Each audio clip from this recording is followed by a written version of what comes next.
Tonight on the Black Channel, welcome to the racial water wars. The Black Channel is live.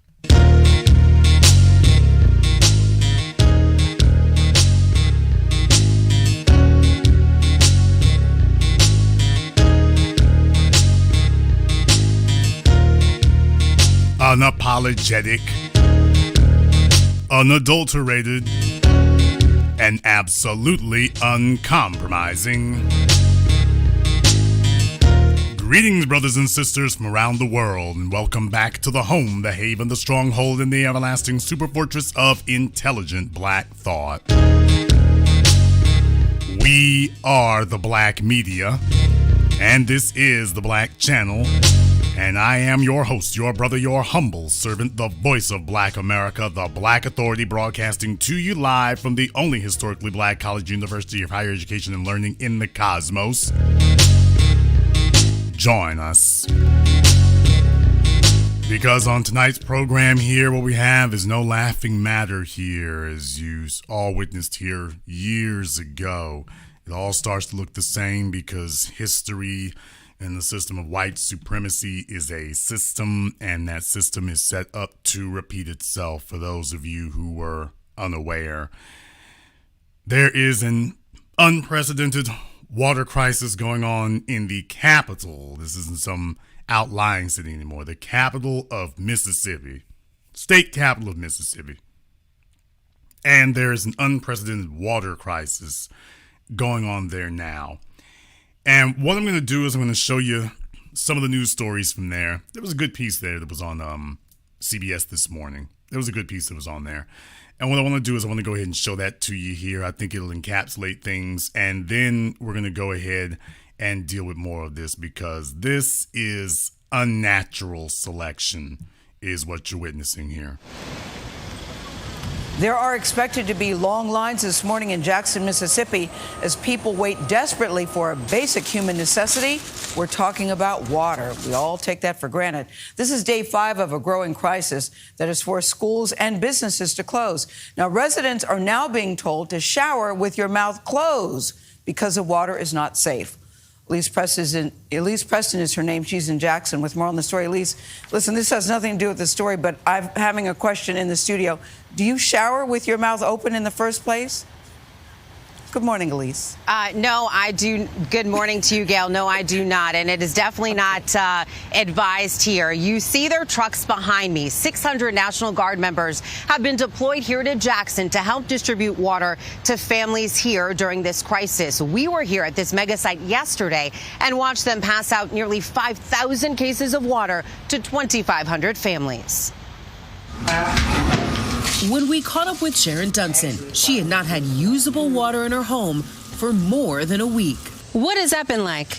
It has been terrible. Like Dunson, many in Jackson, Mississippi are still without reliable drinking water, despite crews installing an emergency pump at the city's deteriorating water treatment facility. It smells like sewer. The water in 53-year-old Terry White's home is no good. She's concerned for herself and her 5-year-old grandson. I can't flush the toilet. How does this all make you feel? Well, me, it makes me angry. We have low running water to where we can't do nothing. It's frustrating. It's wrong. And it needs to be fixed. We appreciate you doing it. Mississippi Governor Tate Reeves says the focus in the short term is distributing as much water as possible to residents in need. I just wanted to help any way that we can. Enlisting the help of the state's National Guard. This is one of 7 mega sites where the National Guard is handing out 2 cases of water per adult. We don't have the built-in revenue that we need to keep the system maintained. Anna Wolf has been covering the water crisis for Mississippi Today, a nonprofit news site. And we've got failing pumps, so that's the mechanism that actually pumps the water out of the reservoir, which is where we get our water from, and puts it out to customers. The other is the treatment mechanism. So, if the water's not treated, we can't push it out. Part of the reason Jackson doesn't have the funds is because of a dwindling tax base that goes back to the latter half of the last century, when the city saw an exodus of white residents during integration. And as our population has declined, we haven't had the tax base necessary to keep up this really large system. The state capital of Mississippi. Not some outlying area nobody's heard of. The state capital of Mississippi. So when you see something like that, what you realize is that's not accidental. That's not an accident when you see something like that. When you see that kind of thing, that lets you know that is not accidental. It's not accidental.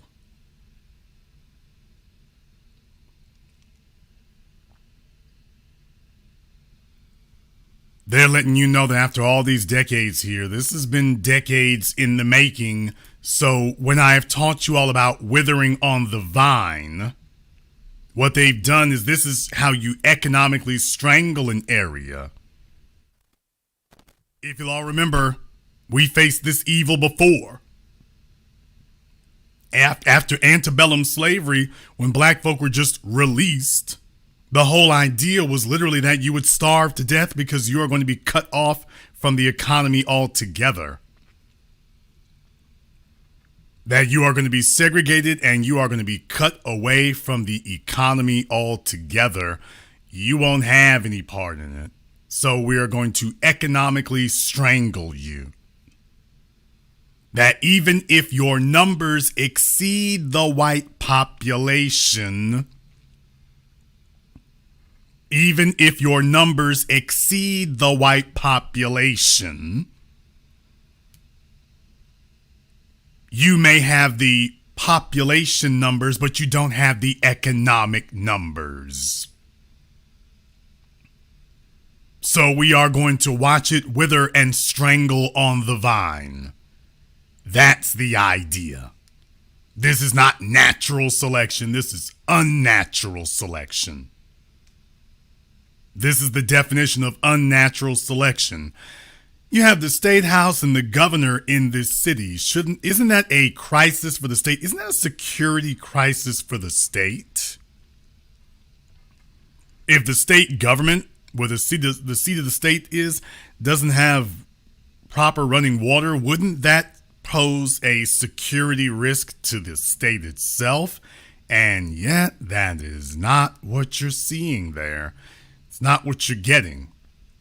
There was an article that was done by The Hill, and I found that to be very interesting as well. There was an article that was done by The Hill, and they had talked about that. They had talked about the water crisis in Jackson, Mississippi, raises concerns about environmental racism. Have to go without running water for an indefinite amount of time after Governor Tate Reeves announced damage to a major pump at Jackson's main water treatment facility yesterday. The city of 180,000 people will have to face a heat index of 102 degrees without water to cook, clean, or bathe. Reporter and CEO for Status Quo News, Jordan Cheriton, interviewed one Jackson resident who said the crisis was a failure of the state government. Let's watch. Now we are here in 2022 and a governor who has totally neglected the plight of the infrastructure here in the capital city of Mississippi, and that's Jackson, Mississippi. And so even the governor's refusal to allocate or appropriate funds for infrastructure this legislative session because he did not trust the Black leadership that was leading the city of Jackson. Right. And so we keep seeing these racist these extreme policies that are being put in place, and extreme neglect that are putting over 175,000 people in the city of Jackson in direct harm and danger because of petty politics. Jordan Cheriton joined. Middle of summer. I mean, you thought it was bad in Flint, Michigan, middle of summer. And this isn't new, as a matter of fact. Now, what's really precipitated this latest round of it here is there's been flooding in Mississippi. And because of that, that tends to contaminate the water supply in ways that the filtration systems can't really deal with adequately, especially if you're dealing with older systems that haven't been upgraded or haven't been changed out or maintained as they need to be.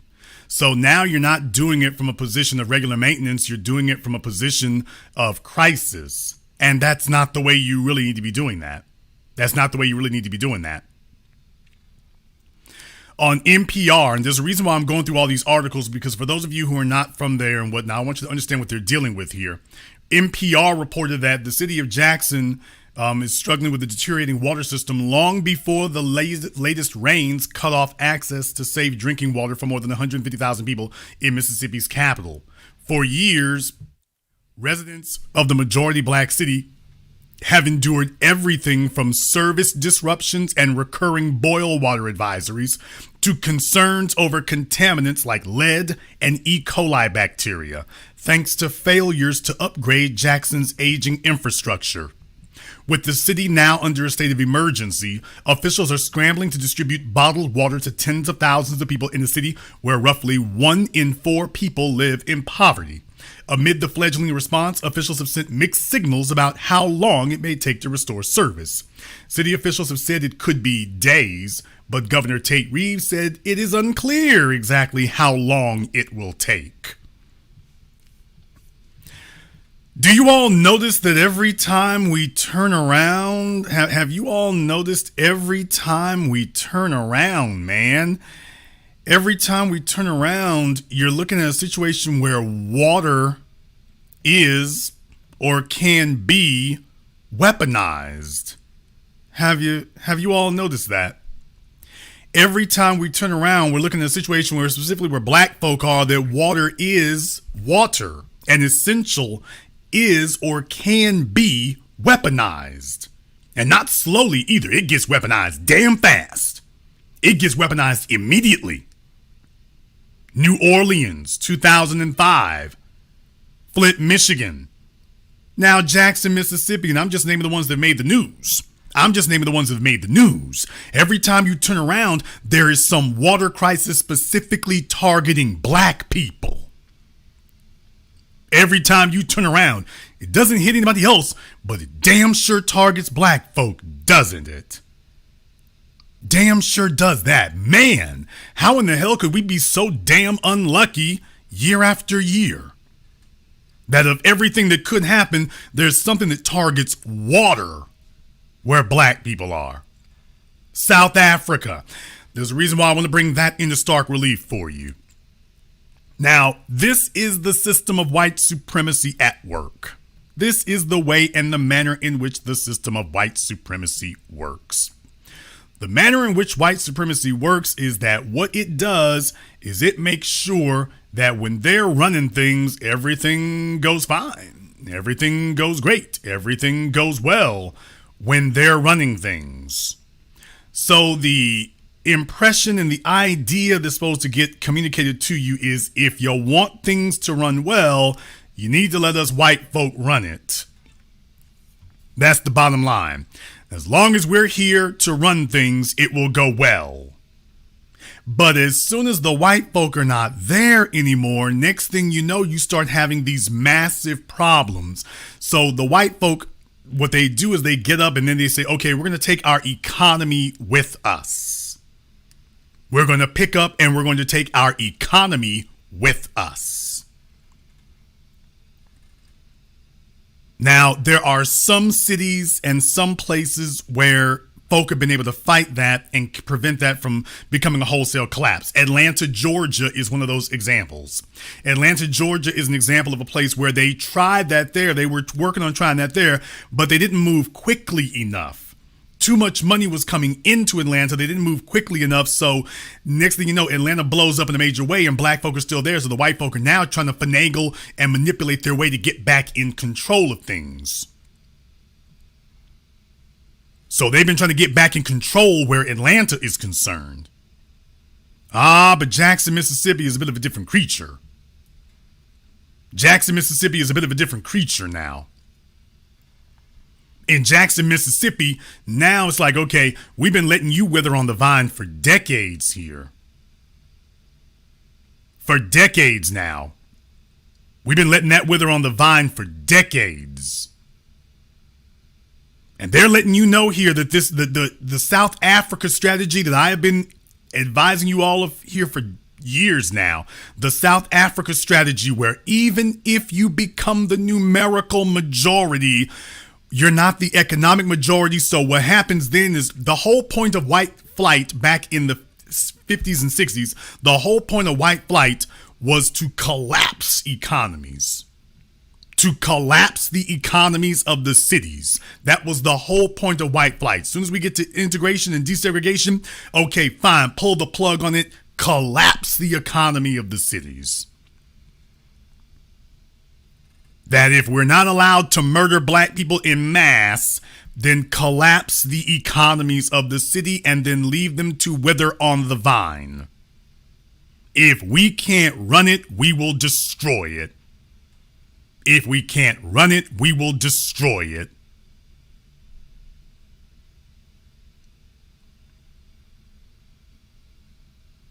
And this is just one among many. This is just one among many. Where black people are concerned, you don't, in the state capital, how in the hell can the water system be neglected in the state capital? The capital of the state does not have, of all the places in the state where the water system should be up to code and should be working 100% fine, in the capital of the state, you have this issue. How in the hell is that possible? How in the hell is that possible in the state capital? That can't be. That's not possible unless it is engineered. In other words, we don't have the means to force you out physically. So what we will do is make the environment so intolerable and make the environment so inhospitable that the environment becomes dangerous. That's what the idea is now, is that the very environment itself will become dangerous and deadly. And that once that occurs, that'll be the way that we force you out. An environment that's just deadly and dangerous to be in. Folks, this is the definition of warfare. I'm trying to tell you that that's the definition of warfare. They're letting you know you're not moving fast enough. Not enough is going on. You're not moving fast enough. You're not collapsing quickly enough here. So yeah, we're done with the playing games. We're going to just get right down to the business of, well, we didn't kill you ourselves. If your grandmama died of thirst, or if your grandmama died, if your kinfolk there died of exposure, or whatever, oh well, that's just them. That's just too bad. If that's it, that's just them. This is how dedicated to the task of racial warfare that they are. This is how dedicated to it they are. Somebody better figure out exactly what the hell is going on there, because that's exactly how dedicated they are.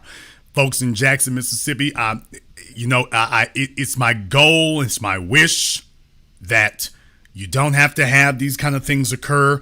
But like I say, it's just one of those things where if white supremacy doesn't have its boot on black folks' necks 24/7, then most black folks try to act like ain't nothing happening. Everything's okay. We can party and bull jive. So we've kind of entered a situation where, white supremacy's got to keep the boot on the neck, because if they don't, then folks go back to bull jiving around. And next thing you know, the situation's gotten worse. So in many ways, it may be necessary to have something like this occur. Because when you see that this is actually something that's been happening over the course of years, you start to recognize, there's a problem there. There's a problem there. Now, if you all agree with what we're saying here tonight, go ahead and give me a thumbs up emoji in the chat room and hit the likes button for me, because we got over 3,000 people here, but only 1,100 likes. So if most of you don't like it, I'll go ahead and shut things down here in a moment here. I'll go ahead and shut things down here in a moment if that's what you're looking for here. But definitely, if you like tonight's program here, you definitely want to go ahead and give us a thumbs up and hit the likes button for us here. Now, what I want us to do is I want us to go ahead and see, there was a great article here that was written. There was one in Vox, and then there was another one from Mississippi Today, and those are two in particular here. Those are the things I want us to take a look at. There would be two in particular. For the Vox article here is how Jackson, Mississippi ran out of water. which seems to be insane when you think about it. But how did it run out? How does a city like this run out of water? Well, that's an easy thing to answer there. I'm going to go through this here quickly here for you, because the article is kind of long here, but I'm going to skip down where it says a crisis years in the making. The current water crisis, though devastating, is just one example of how Jackson's water system and state legislators have been failing the city's majority black residents. Now, what it says here earlier in the article is, you have a city of 150,000 people here, but it's over 80% black. By one I saw that said 84% black. So you're dealing with a very large, I think it's the largest black population, basically percentage-wise, in America when you get down to it. And it says, since July, well before the floods and pump failures, the city had been under a boil water notice after the state health department detected levels of turbidity or cloudiness that violated state health regulations. These kinds of notices are incredibly common in Jackson. Health regulators have issued several of them in the last couple of years alone. The current situation is more dire than just a boil water notice. Quote, until it is fixed, it means we do not have reliable running water at scale, Governor Reeves said at a press conference earlier this week. In the winter of 2021, a similarly severe water crisis played out after a winter storm caused pipes and water mains to burst. It left tens of thousands of people without water. In some cases, the shortages lasted for a few weeks. In other words, Jackson's water system has been broken for a while. Now, I'm from Shreveport, Louisiana. And we experienced that winter storm that came through Texas, Louisiana, and Mississippi back in February of 2021. So I was there in Shreveport, and it caused havoc there too. But we're not under boil water advisories. So you got something else going on over there in Jackson. Shreveport's population is about 200,000 people, maybe a little bit less, like 180, which would be comparable to Jackson. So you're dealing with two cities that have comparable populations, and yet went through the same thing, and yet we didn't have the same problem that Jackson did. So what does that tell you? Something different is going on over there in Jackson. Something different's going on. The article goes on to say, there's an important and complicated history that led up to this point. Mississippi Today has a great explainer, which is perfectly fine to have there. For Mississippi Today, that's perfectly fine to have there. I'm going to get to theirs here in just a moment. But it says there's an important and complicated history that led to this point. The one key problem is this. The city's water infrastructure has languished for decades because there isn't enough tax revenue or state funds to pay for essential upgrades. Wealthier white people fled Jackson starting in the 70s and 80s, following the integration of public schools, which eroded the city's tax base. Jackson is now nearly 83% black, up from 47% in 1980, and roughly a quarter of its residents are below the poverty line. That means there's far less public money for repairing the city's infrastructure, some of which is more than 100 years old. Let me say that again. There's far less money for repairing the city's infrastructure, some of which is more than 100 years old. Jackson, Mississippi, for all these unreformed Confederates who love talking about their Confederate history, and yet they're not doing anything to maintain Jackson, Mississippi. Interesting. The article goes on to say, ongoing tensions between the city and the state have only made infrastructure upgrades more challenging. While spreading out the cost of repairs to the state would help cover the expenses, many white people in the suburbs aren't compelled to help, and many Jackson residents fear ceding control of such a vital service, Mississippi Today's Anna Wolf reported last year. Quote, it's twofold, Wolf wrote. Systemic racism is an unmistakable underlying cause for Jackson's stripped resources. And while it may be clouded by a mutual distrust today, racism continues to prevent future investment.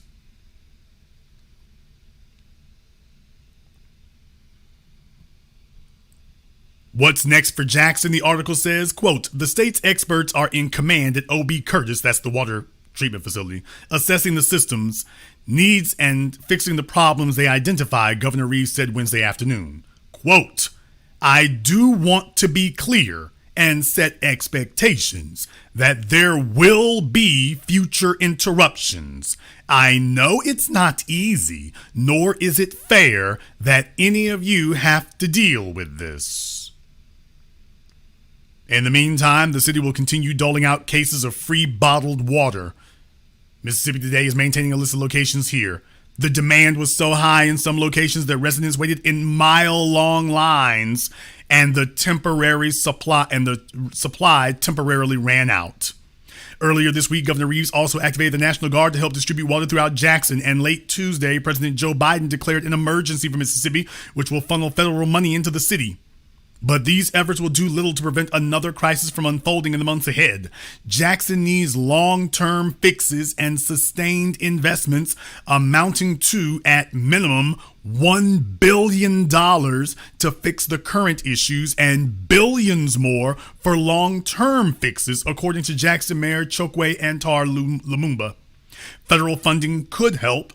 President Biden's infrastructure bill will provide Mississippi with $75 million in funding for water infrastructure, some of which will likely go to Jackson. But ultimately, fixing the city's water system will require addressing deep inequalities that have long starved the city of essential resources, further strengthening racial divides. It's these inequalities that make cities like Jackson so vulnerable, which is especially worrisome considering that climate change may make floods in Mississippi and other communities of color more common. Biden has found billions of dollars for illegals.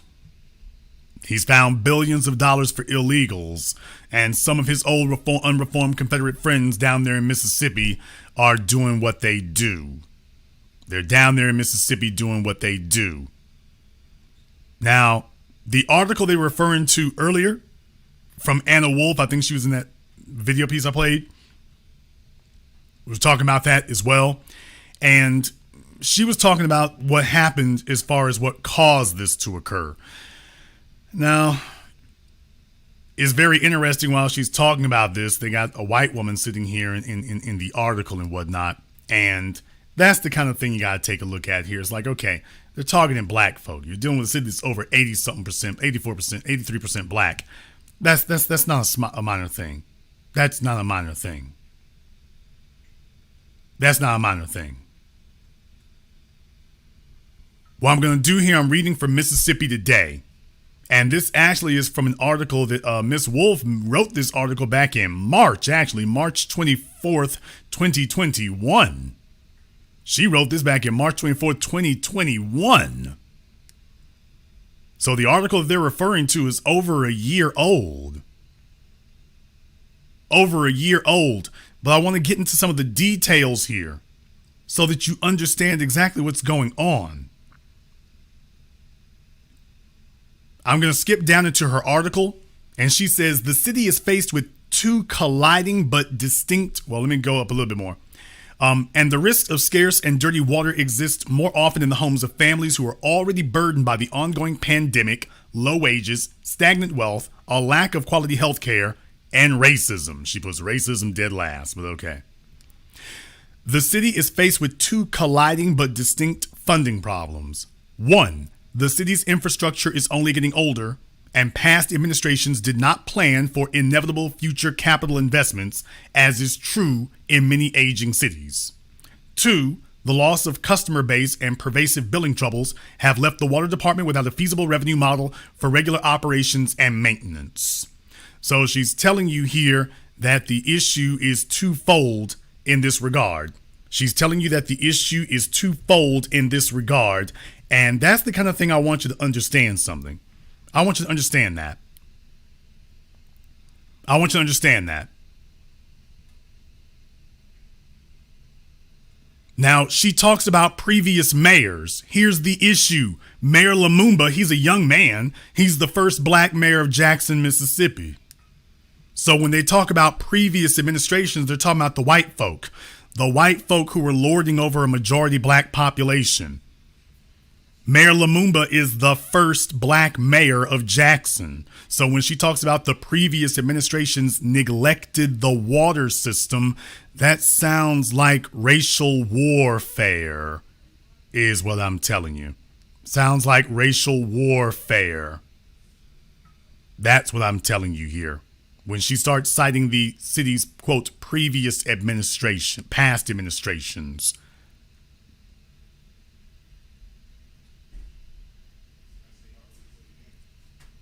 You know, in the chat room there, they were saying that he was the first one for that. Is his father was the first one?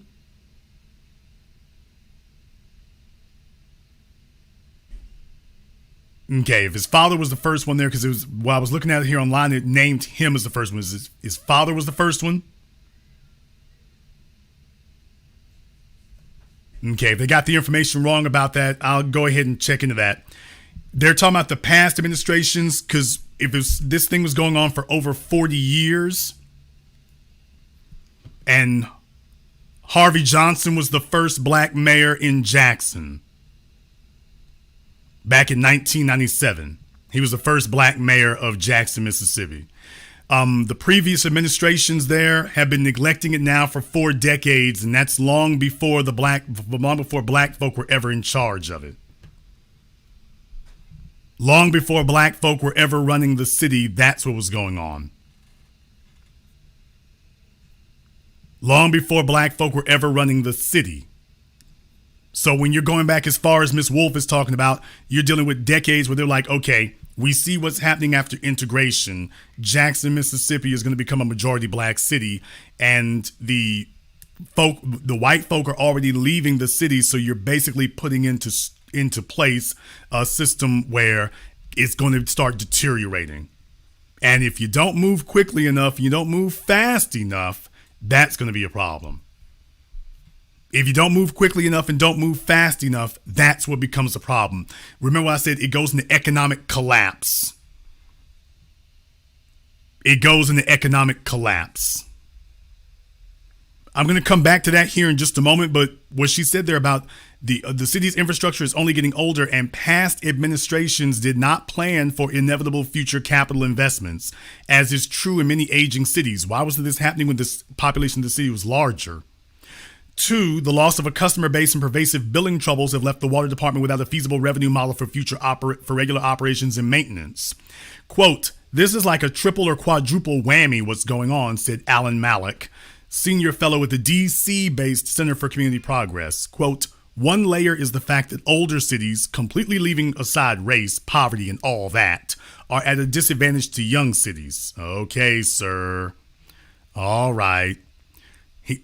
He then goes on to say, then you get the second layer, Malik continued.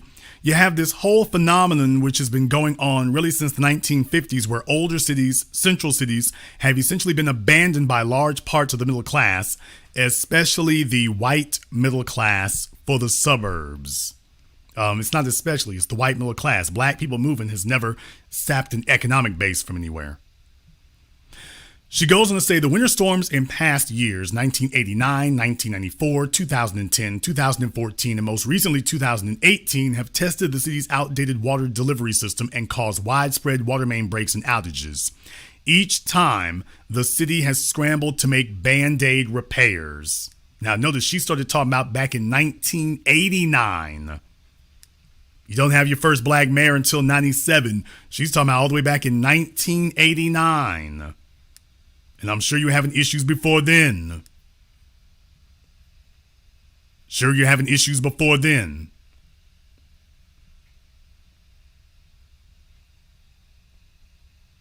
Each time the city has scrambled to make Band-Aid repairs, only to wait until the next catastrophe. Jackson isn't alone in taking this approach, said Todoro, the Wisconsin professor. Quote, "The nature of local politics is that city governments will tend to neglect utilities until they break because they're literally buried," he said. "One of the things that is a perennial challenge for governments that operate water systems is that the quality of the water system is very hard for people to observe, but the price is very easy for them to observe. Not even EPA orders, including a decade-old consent decree over the city's wastewater system that continues to release raw sewage into the Pearl River, have resulted in much meaningful action. City water and sewer systems are not like corporations, Todoro said. The authorities can't just take their license away, and imposing large fines only punishes the taxpayers they are supposed to be protecting. In the end, there's very little you can do, Todoro said of regulators. This year, Jackson officials said issues were particularly pronounced at the water treatment plant, which are not enclosed and protected from the elements like plants typically are up north. Jackson Public Works Director Charles Williams told the media that the screens through which water from the reservoir is filtered had frozen. Now remember, this was last year, rendering the plant incapable of taking in water, causing pressure to drop across the system. Operators didn't discover the issue until the weekend after the storms. They also encountered malfunctioning raw water pumps. I was also reading another story that said they have 60 positions open hiring for the water treatment system. So you have a lack of manpower also that's taking a toll on it. Maybe you should bring in the National Guard. We'll get to that here in just a few moments. Also, the 10 million gallon basins where filtered reservoir water is stored before it is chemically treated contain 2 feet of sludge due to an overdose in chemicals that occurred over time when water wasn't coming in. A possible human error, Williams said. The city took 2 basins offline to clean them the week after the storm and cleaned the third a couple weeks later. In addition to needed equipment upgrades, the city is sorely lacking the personnel needed to operate the plant in its current condition. City officials rely on these operators to notify them of an event, such as a sludge buildup, but they need to address. Jackson employs 3 high-level operators at each of its water treatment plants, when each facility really needs 6 of these top officials, Williams told Mississippi Today. In 2018, there were 60 unfilled positions in public works, the Clarion Ledger reported. Quote, "You have to maintain what you have until you're able to make improvements," Williams said. But once again, you have to have funding. Now that sets this up for us to get to the next part of the article here. 2 generations of white flight. This is from the article, not me. 2 generations of white flight. 2 generations of white and wealth flight out of Jackson have reduced the built-in revenue that officials say the water system needs just to maintain full operations, including hiring personnel, let alone to make a dent in an estimated $1 billion worth of needed upgrades. The city's bungled attempt to revamp its water meter and billing system through a $90 million contract with German-based manufacturer Siemens, that didn't turn out well at all. They wound up suing Siemens about that. I'm just skipping down through this here. With a population that is 82% African American, Jackson is the single blackest large city in the nation. Roughly 1 in 4 residents live in poverty, and in some West and South Jackson communities, the hardest hit by water outages, the average household pulls in an income of $25,000 and as low as $15,000 in some pockets. Now, I want you all to think about something here for a moment here. If the white folk leaving Jackson could leave them $1 billion behind the 8 ball, that kind of gives you some idea of how much wealth they stole all of this time. That kind of gives you some concept of how much wealth has been stolen in all this time. How much wealth has been taken in all this time. Think about how much those white folk were able to get out of there. So when they weren't wondering about economic collapse, they knew what they were causing. They knew that that's what it was going to be. That's what it looks like to go into collapse like that. So just think about how much they must have been skimming off of there and how much they must have been taking. It goes on to say here, the capital city has lost roughly 40,000 residents since the population peaked at about 200,000 people in 1980, after an initial wave of white residents left to avoid putting their children in integrated schools. Half of the decline occurred in the last 2 decades as more middle-class black families moved, and the city's white population continued to drop from 52% in 1980 to 28% in 2000 to 17% in 2019, according to U.S. Census data. So the white population dropped from 52% to 17% over the course of about 40 years. They dropped from 52% to 17%.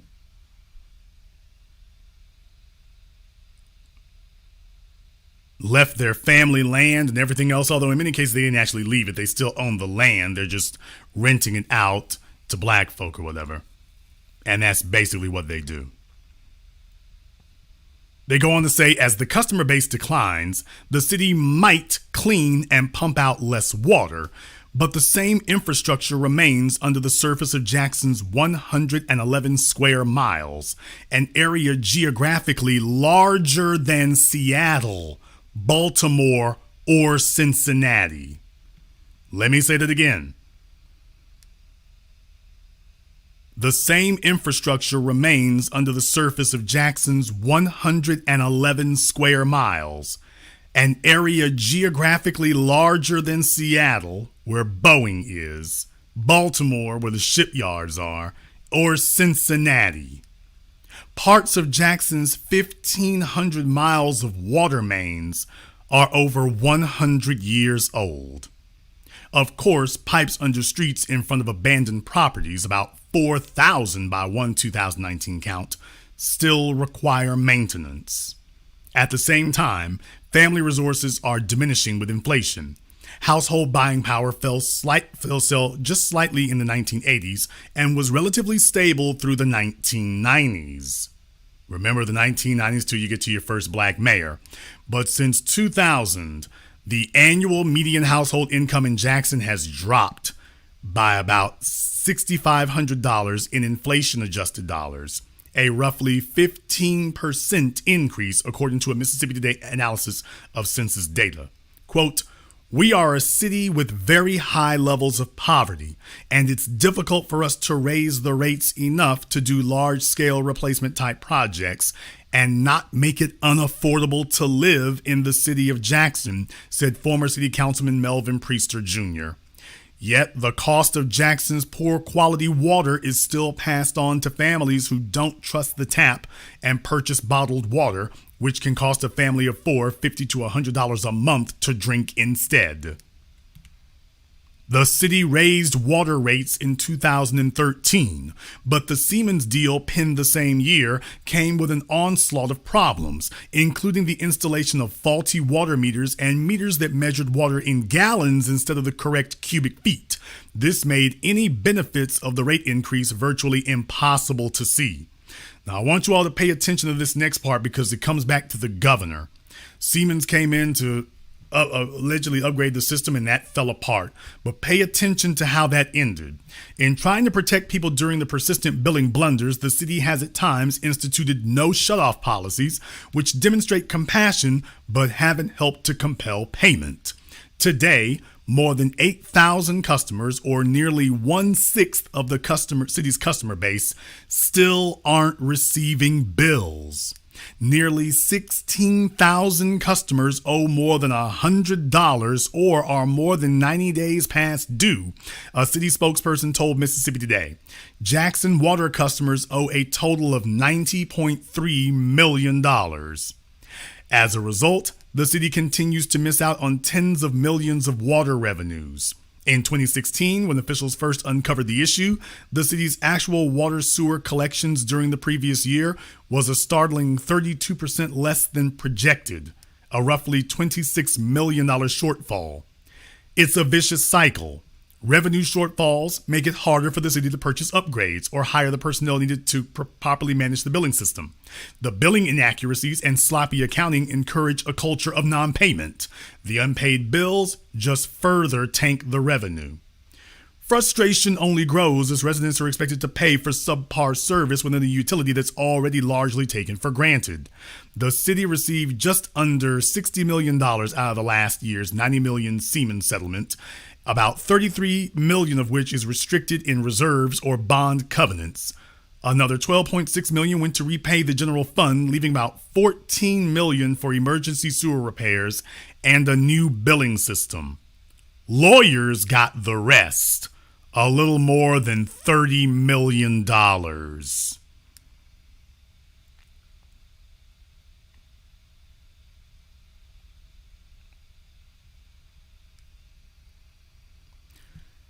It's not really surprising when you then find out that the governor has been slow rolling these things. It's not really surprising when you see that. For something like that to happen in a capital city, that's the thing for you to keep an eye on there. In South Africa, if you'll all remember your history, in South Africa, when the white folk were forced out, what they did was they started stripping everything of value. They got rid of the nuclear stockpiles. They wanted to make sure that when black folk got in charge, it was just going to be this big old mess to have to deal with. That's always the way this goes. Whenever they feel like they're going to lose political control over it, what they do is they try to scuttle the ship economically and leave you with this huge pile of mess to deal with. And then if you prove incapable of rectifying the catastrophe that they have created, they will then say, well, you see, you all don't know what to do. You need us, the white folks, to come step back in and take care of this for you. We need the state to give us authority so we can step in and take care of you.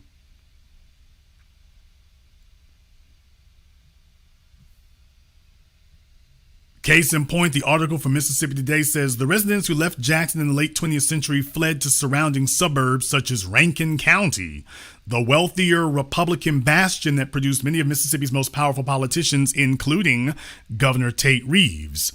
Less than a year ago, Reeves vetoed bipartisan legislation that would have provided relief to poor Jacksonians with past due water bills and propped up the city's bond rating, a proposal he suggested perpetuated a, quote, free money concept, Clarion Ledger reported. A similar bill, which would apply to all municipalities, is making its way through the legislature this session. Lawmakers also killed a bill to assist Jackson with infrastructure bonds, but it still has a chance to pass legislation that would allow the city to propose its own sales tax increase to pay for water system improvements. Now, understand, this is the state capital. This is the state capital, and the legislature has been fighting against that. In the state capital, where ostensibly they are, and that's what they've been fighting against. That's what they've been fighting against. By the way, a couple of more things I want to throw in here. Meanwhile, Speaker Philip Gunn, another top lawmaker who lives in a Jackson suburb, spent the session trying to pass tax reform that would have actually increased the tax burden on the bottom 60% of the state's income earners, according to one study, while significantly cutting the taxes of the richest residents. The city is also still fighting the state's 2016 attempt to wrest control of Jackson's airport. Mayor Chokwe Lumumba said during a recent mayoral debate that during a conversation with Lieutenant Governor Delbert Hosemann, the state Senate leader who lives in the white pocket of Northeast Jackson, the lieutenant governor asked the mayor to, quote, give me my airport in exchange for infrastructure funding.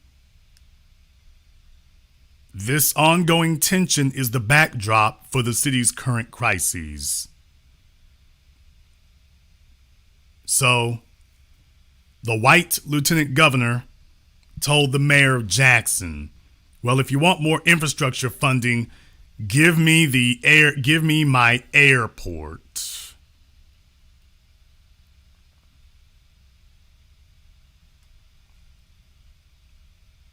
Give me my airport.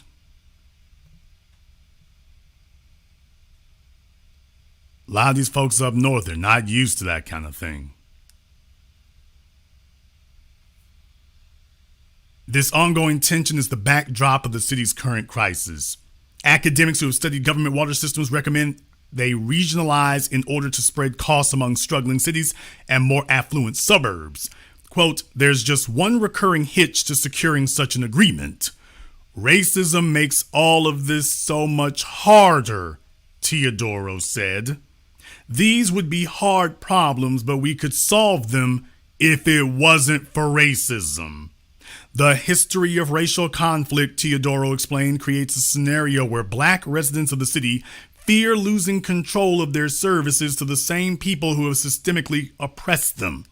And white residents in the suburbs who chalk the city's problems up to incompetence don't feel responsible to help. In the Jackson Metro, not only is regionalization a tough sell, there are examples of the opposite happening. West Rankin Utility Authority recently splintered off to build its own wastewater treatment facility to become independent from Jackson's Savannah Street wastewater treatment plant. Did you catch that? See that they continue doing that.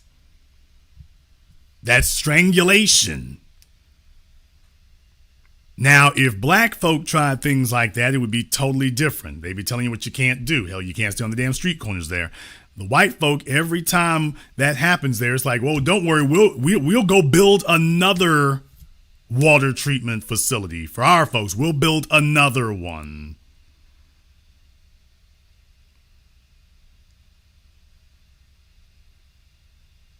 It's twofold. Systemic racism is an unmistakable underlying cause for Jackson's stripped resources. And while it may be clouded by a mutual distrust today, racism continues to prevent future investment.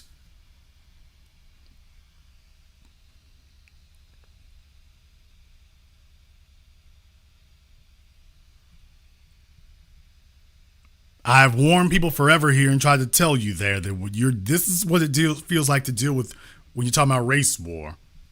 The dominant society has controlled the infrastructure. And now that the population numbers don't give them quite autocratic control over it, it is then scuttling the ship. It's then scuttling the ship is what it does. This is a time-honored strategy everywhere. Benton Harbor, Mason, Tennessee, Baton Rouge, Louisiana. We can go down the list. And they understand what they're doing there because the whole purpose of this is for the purposes of strangling the baby in the crib. It's withering on the vine, take away the money, and then the legislature fights against their own cities. They go into the legislature and say, okay, we're here to take care of that because they're thinking that there's going to be a long-term strategy. And that takes us back to the illegals. You all have to understand the dominant society already seeded that they were not going to be able to take these things back through population numbers. That wasn't going to happen. They've already conceded that that wasn't going to occur.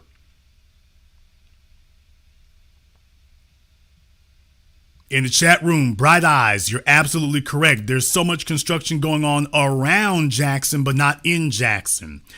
You hit I-20, and when you're going through Jackson or whatever, you hit I-20, you're going through Jackson. I forget which state highway that is that breaks off going south. I want to say it's the exit that says like Meridian. But when you hit I-20, and I forget which state highway it is. I don't think it's 59, but state highway that goes all the way down through Mississippi. The number escapes me at the moment here. Haven't really had to analyze Mississippi that much lately here, but definitely, when you're going down through there, you're absolutely right. You'll see construction all around. There's that 49 I believe it's 49. I believe it's 49 because there's a big intersection there. They're tearing up the whole damn street in the middle. It takes you back up to the freeway that takes you back up to 20. So So it's a ways down. It's not nearby. It's a ways down. I'll have to go back through it and see if I can figure out which one exactly that is. But you're absolutely right. When you get outside of Jackson, oh yeah, there is construction going on. There is construction going on. Absolutely. And that's the whole point. That's the whole point. Yeah, there is construction going on. There is investment, but not the kind you're thinking of there. Yeah, there is money in Mississippi. There is. They know what they're doing. Folks, your capital city of your state is supposed to be where the economy emanates from and originates from, because that's where the lawmakers are supposed to be. So that's where all your businesses and everybody else is supposed to be investing in. Your capital city isn't supposed to be fighting or hurting to get investment. Your capital city is supposed to be overflowing with investment. If the capital city is not overflowing with, take a look at Washington, D.C. If your capital city is not overflowing with investment, then that is because somebody is blocking it and someone is stopping it. And when you have a dwindling white population that is saying, wait a minute, if we don't maintain control of this, we don't have anything to hold on to. So next thing you know, that's what you start seeing happen. That's what you start seeing happen. So this isn't about everyone else here. This is about the future. This is about stopping and stagnating those numbers. This is about making Jackson a place you wouldn't want to live in. And then mark my words, when you start seeing this goes in one of two ways. We've seen this playbook before. Detroit. We've seen this playbook before. What they do is they'll sit up here and strangle the resources, and then they're going to sing you a white savior. If black folk don't start leaving en masse, because this is a horribly traumatic experience for young children. This is a terribly traumatic experience for young children. You got young children who live in these areas, and this is what they are doing to these kids. They're doing this to these young children. I've taught you all forever here. The white supremacy believes in targeting your kids. They believe in targeting your children. They're real good for that. They're real good for that. And when they go after the kids, this will be a traumatic experience for the children. These kids are going to grow up and say, man, I want to be anywhere other than Jackson. So you see, it took 4 decades. The white population has dropped for 4 decades. You don't think they're going to invest another 4 decades in getting your kids out of there any which way they can? We'll arrest them, we will impoverish them, or we will starve them out. This is warfare. We will arrest them, we'll impoverish them, or we'll starve them out. This is warfare.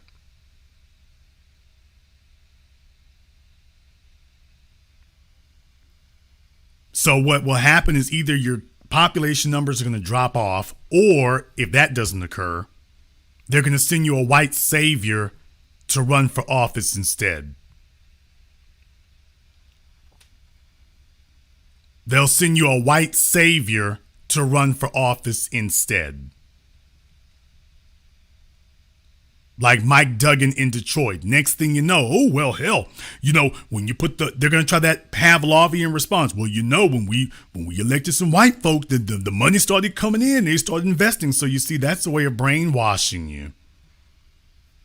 Yet, when we elected the white politicians, man, when we let that happen, when we actually did that, boy, the money started coming in for the infrastructure then.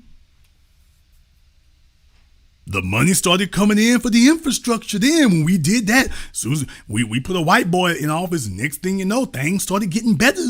Maybe they was right. Maybe the white folks do need to be back in charges. Yeah, you'll see if you put a white person back in charge, all of a sudden the governor of Mississippi and the rest of them, all of a sudden, everything's going to be just fine then. Everything will be just fine. Everything will be just great.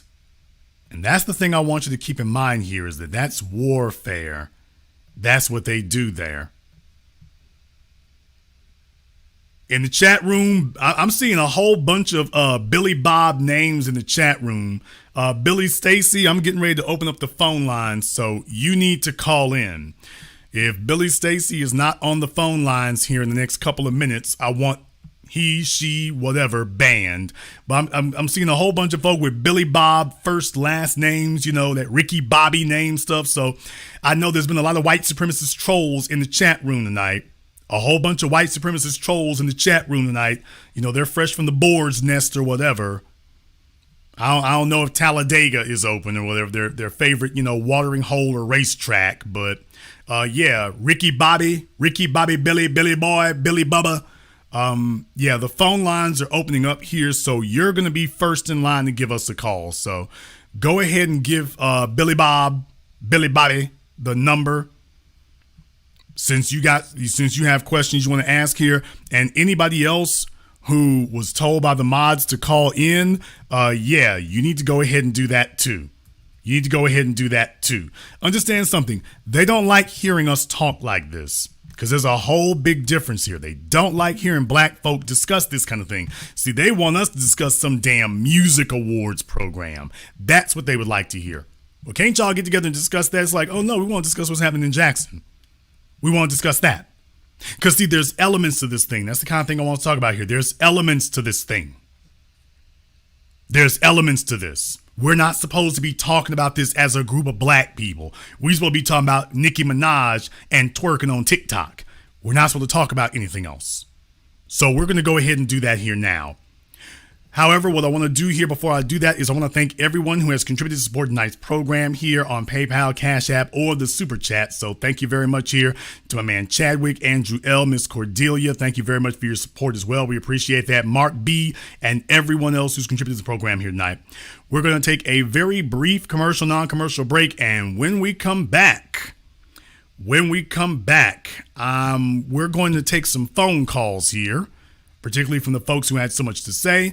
We're going to take your phone calls here as well, so I suggest you get on the line. This is The Black Channel. Are you tired of being overcharged and forced into paying a monthly subscription for your Mac and Windows software? Well, if you are, currently we're having a 50% off discount on all the latest Mac and Windows software, such as AutoCAD, SolidWorks, Photoshop, Microsoft Office, and much more. Our 50% off discount will be ending soon, so be sure to text us NEED SOFTWARE to 323-407-8214. That's 323-407-8214. We aim to please, so expect 24/7 technical support, the latest premium software, instant software links delivered to your email, and PayPal's buyer's protection guarantee.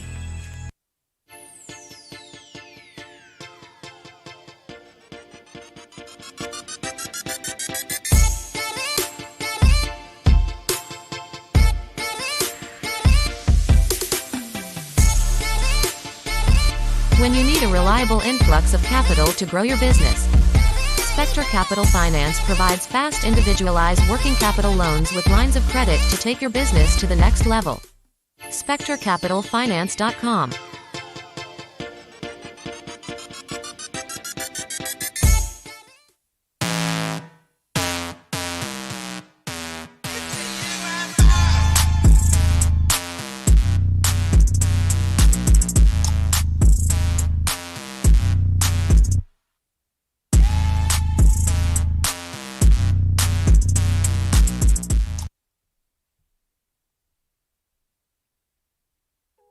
Hey, I'm Marcus. For a while, I walked around with this empty feeling inside.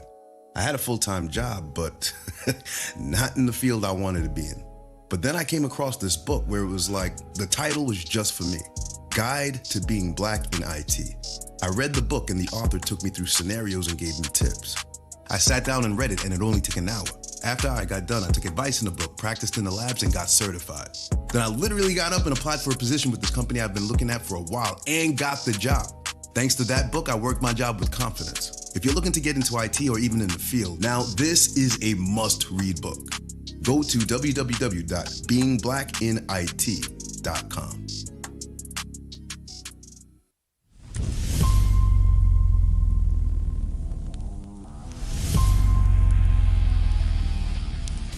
I am Black first. I am empowered. I am on code. I am motivated. I am a proud foundational. My name is Maria Sellers, and nothing will come between us. Buy the sci-fi novel, Nothing Will Come Between Us. Order today at Amazon and Google Play.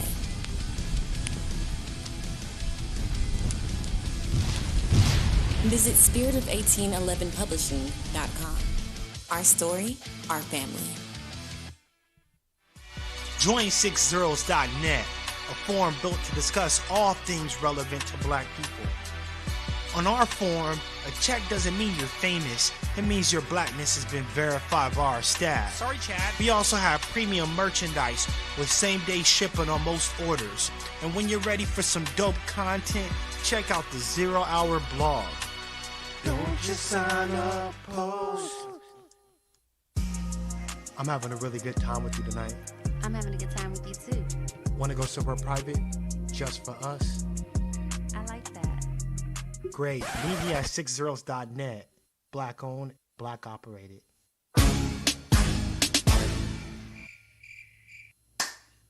Hi, this is Brenda Starr, creator of Poetry with a Purpose and author of the book Pressed But Not Crushed. Pressed But Not Crushed is an anthology of political poems that address current and historical issues in American descendants of slave population and African American population. The book describes slaveries and its residuals, Jim Crow segregation, social depredation, and other relevant issues to American descendants of slaves and African Americans, including the current political climate that does not address our issues.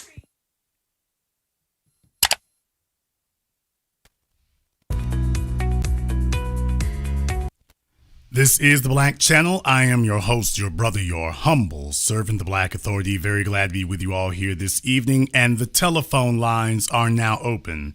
The number is 646-787-1933. That's 646-787-1933, your personal access code to the Blackest radio program in existence, the only one of its kind on planet Earth today. You are, of course, as always, welcome to join us. And if you have been instructed to call in, you are not welcome to join us. You are required to join us. Therefore, if you do not give the mods get on the line and then give the mods your area code in the chat room. If we do not receive that in the next 2 minutes, then you will be merrily and very happily banned. So we're going to go ahead and open up the telephone lines here now. Go ahead and give us a call here. The number is 646-787-1933. That's 646-787-1933. Let me get caller from area code 601. You're on live with the Black Channel. What's your name? Where you calling from? What's up, Jason? This is your boy Jeremiah from Jackson, Mississippi. Jeremiah from Jackson, right there in the heart of what's going on. What's happening out there, brother? Man, I emailed you a week or two before this happened because I saw it. Me and one of my good brothers of mine, a good friend of mine, were talking about how the city resources have been given to the areas outside of Jackson. Literally, the state has taken Jackson's resources that have been given to them by the federal government and taken and given it to the areas externally for Jackson. Here's some things I want you to know. You hit on a lot of good stuff that I'm very impressed. I knew about that stuff, but I'm very, very impressed that you researched that and found out the consent decree supposed to have been over $50 million, $100 million for projects supposed to come down, maybe $1 billion from 2014 to 2030 here in Jackson. But the water in North Jackson is not as bad as other areas. South Jackson, they got like crud and stuff in their water and it's brown. West Jackson, some parts not as bad. The flooding, that's primarily in the white areas. And that's why they're getting so really mad about that situation, to be honest with you, because they by the river over there in the Pearl River. The reservoir, this is things you hit on the airport. You hit on a lot of good stuff, brother. The airport and the reservoir and the city dump are Jackson's property, but they are not in the city of Jackson. Their grandparents, their white supremacist grandparents, their grand wizard grandparents, disenfranchised some black folks. Give me an example. The reservoir, it's called Ross Barnett. It's named after the Confederate, not Confederate, but the Ku Klux Klan governor we had. they took all them black folks' land over there and made a reservoir out of it. It was a swamp land for brothers in Madison County. Anyway, all of those water systems have been since I was a little kid, man. I remember in the 80s, we would have 1 or 2 boil water notices a year. In the 90s, it went to like 3 or 4. I mean, and now it's like 8 months out of the year you would have a boil water notice for at least a couple of days for 8 months. If you went on the calendar of the year, you can say this month, that month, boil water notice. Now, the issue why they don't want Jackson to thrive, clearly it's a black city. The first black mayor was Harvey Johnson. He developed a program called the Equal Business Opportunity Program. And in that program made a lot of black folks wealthy in Jackson. So they know that if they give Jackson those funds, then the program, like I remember, I'll email you and tell you who I know was over that program for a little while. But that guy had it where they had over $100 million going to black folks in contracts. 52% of the construction contracts were going to black people in Jackson. Okay, 66% of the professional services. Non-professional services harder to get because that's like commodities, things like that.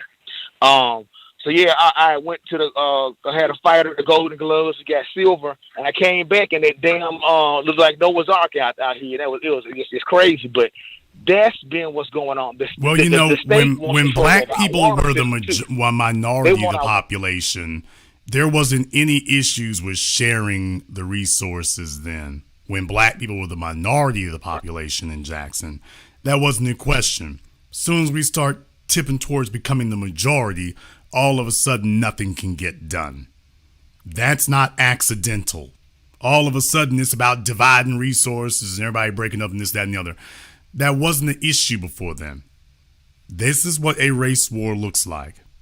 And my real thing is I want black folk in Mississippi, particularly in Jackson, that's good to start in a capital city like that. I want them to take that seriously. I want them to take that seriously, and I want them to understand the magnitude of the devil that they're dealing with in this regard. Because everybody else makes sure they build monuments to remember the monsters in their history. Black folk, this is the time to start whooping ass on people talking about forgive. Because this is what forgive gets you. This is where forgive ends you up at. You are dealing with folks who are engaged in a racial warfare against you. And they are weaponizing everything they can. They're weaponizing everything they can against you. They're not worried about Bin Laden, the Chinese, nothing like that. They're worried about you. They're worried about you. That's what that comes down to. Thank you very much for giving us a call here tonight and give us an update on that. Let me get caller area code 680. You're on live with the Black Channel. What's your name? Where you calling from? Hello, this is Ken Du from Syracuse, New York. All right, Ken Du from Syracuse. What's on your mind? Yes, I hate to be the person to take attention away from our brothers and sisters down in Mississippi, but this same thing, everything you just talked about, this is about to happen in New York too. About 5 years ago, they was talking about infrastructure and this allotment of money we were supposed to get, and that money never went to the infrastructure. The mayor was on TV talking about, or like it was a toss-up between. The brothers apparently eating tacos or something here. Thank you very much for giving us a call here tonight, folks. I really want to try to focus on what we're talking about here tonight in Jackson. So I don't want to talk about things necessarily in general here, but certainly everybody everywhere be watching out for that kind of thing. Weaponizing essential resources is important. Let me get caller from area code 662. You're on live with the Black Channel. What's your name? Where you calling from? Yeah. Jason, this is Aaron calling from Tupelo, Mississippi. All right, what's your name again? Aaron Hall. I said my last name. Aaron calling from Tupelo. All right, Aaron from Tupelo, what's on your mind? All right. Yeah, this issue right here, we've been hearing about this in Mississippi for years about how bad the water was in Jackson. And then, like the caller before said, only when it got into the suburbs, which where the white people was at, that's when it became a concern for everybody. But see, the white folks' infrastructure was already modernized, and they had, you know what I'm saying, they had good pipes and stuff like that. See, what happened was the flood brought that Pearl River, and that contaminated their water as well. So now you're hearing about it on the news and stuff like that. I'm pretty sure Benny Thompson eventually going to come in here and finally stop trying to investigate Trump and then talk about how much this a tragedy and stuff like that. But since this been going on, where he been? He been talking about Trump and folks coming in and the Capitol and stuff like this. When people at his own district was needing his help, he was nowhere to be found. Even the Black Caucus, nobody mentioned this stuff until it started becoming a white problem. Then once it became a white problem, then you're hearing about it all over the news. But Tate Reed been doing this, for years, defunding Black communities, shutting down Black schools. And recently we just got the lottery. And that money supposed to went to our schools, our failing schools and stuff. But what they did was they took the money that they was giving us already and they put that somewhere else and took the lottery money and put that into the schools instead of taking that money that we was already getting and adding it on with the lottery money and helping out the schools and stuff, because Jackson has some of the worst schools in Mississippi. So, and then all the failing schools around Mississippi that was Black, he shut it down and merged them all together. He was taking like 2 and 3 schools and merging them together into one school. Even the school up here, which is an all-Black school, they went to state in one state. The next year, they closed down their school and merged it in with the white school, which is the rival school of that school. Yeah, So, I mean, that's something that we saw like in Louisiana. We've seen that in other places here, too. What they do is these schools, they historically, white folk went and built schools in the suburbs and things. And as the white population went down and Black folks started coming up, the next thing you know, they start all of a sudden doing something they weren't doing before and consolidating schools. Now, isn't it amazing? With white flight, you weren't consolidating schools. You were building more of them. Now that you have a majority Black population, now that you got more people, let's go ahead and start consolidating schools. So you're absolutely correct. That's the game they've been playing, not just in Mississippi, Louisiana, and other states there. You're absolutely correct. That's the game they've been playing in that regard. Yes. And then on our welfare, I think we had got $80 million from the federal, and I think $70 million of that money came up missing. They did a report that some of them went to Brett Favre, others went to dinners and cars and stuff like that. So corruption is big in Mississippi, but you never hear about the corruption because the corruption is coming on the back end of hurting Black people. When corruption comes start hurting white people, then you're here, but it never be done because, all the money is getting taken from the Black community, and people in Mississippi, they okay with it. And even when I'm talking about Benny Thompson, he's silent on stuff like that. He's not trying to pass no laws about corruption and stuff like that. He corrupt himself. So that's all I was going to say. Thank you. Thank you very much for giving us a call here tonight. Let me get caller from area code 910. You're on live with the Black Channel. What's your name? Where you calling from? Yeah, this is Marcus from Fayetteville, North Carolina. All right, Marcus from Fayetteville. What's on your mind? Yeah, this is what you hit on earlier was so crucial in the points you actually brought out, because this is like you said, this is history repeating itself. And even you can go back to the earlier 20th century, 1908, in Allensworth, California, they did the same thing. They restricted their water supply. They had things popping, and then right around 1925, they peaked, and they started restricting their water supply, which was killing their agriculture, and which that Allensworth, to this day, Allensworth, California, is a ghost town. So the same thing is happening. This is a sad thing in Jackson, Mississippi, and I have family in Jackson, Mississippi. They left years ago, thank God, but they seen it coming about 5 or 6 years ago. That the water supply was brown 5 or 6 years ago, and so they could barely drink the water. And was always on boil advisories. They finally came to North Carolina. Yes, sir. Go ahead. Nobody said anything here, sir. It's the voices. Oh, okay. Yeah, and they actually they had to come to North Carolina. And when they finally came to North Carolina, and now this stuff is really just busted wide open. And that governor in Mississippi is a card-carrying Confederate Sons of Confederate Veterans member. You know what I'm saying? So this guy, obviously he don't care about black people in Jackson, Mississippi, and even though the state capital is there and stuff like that is going to happen. And so and now it's affecting the white people.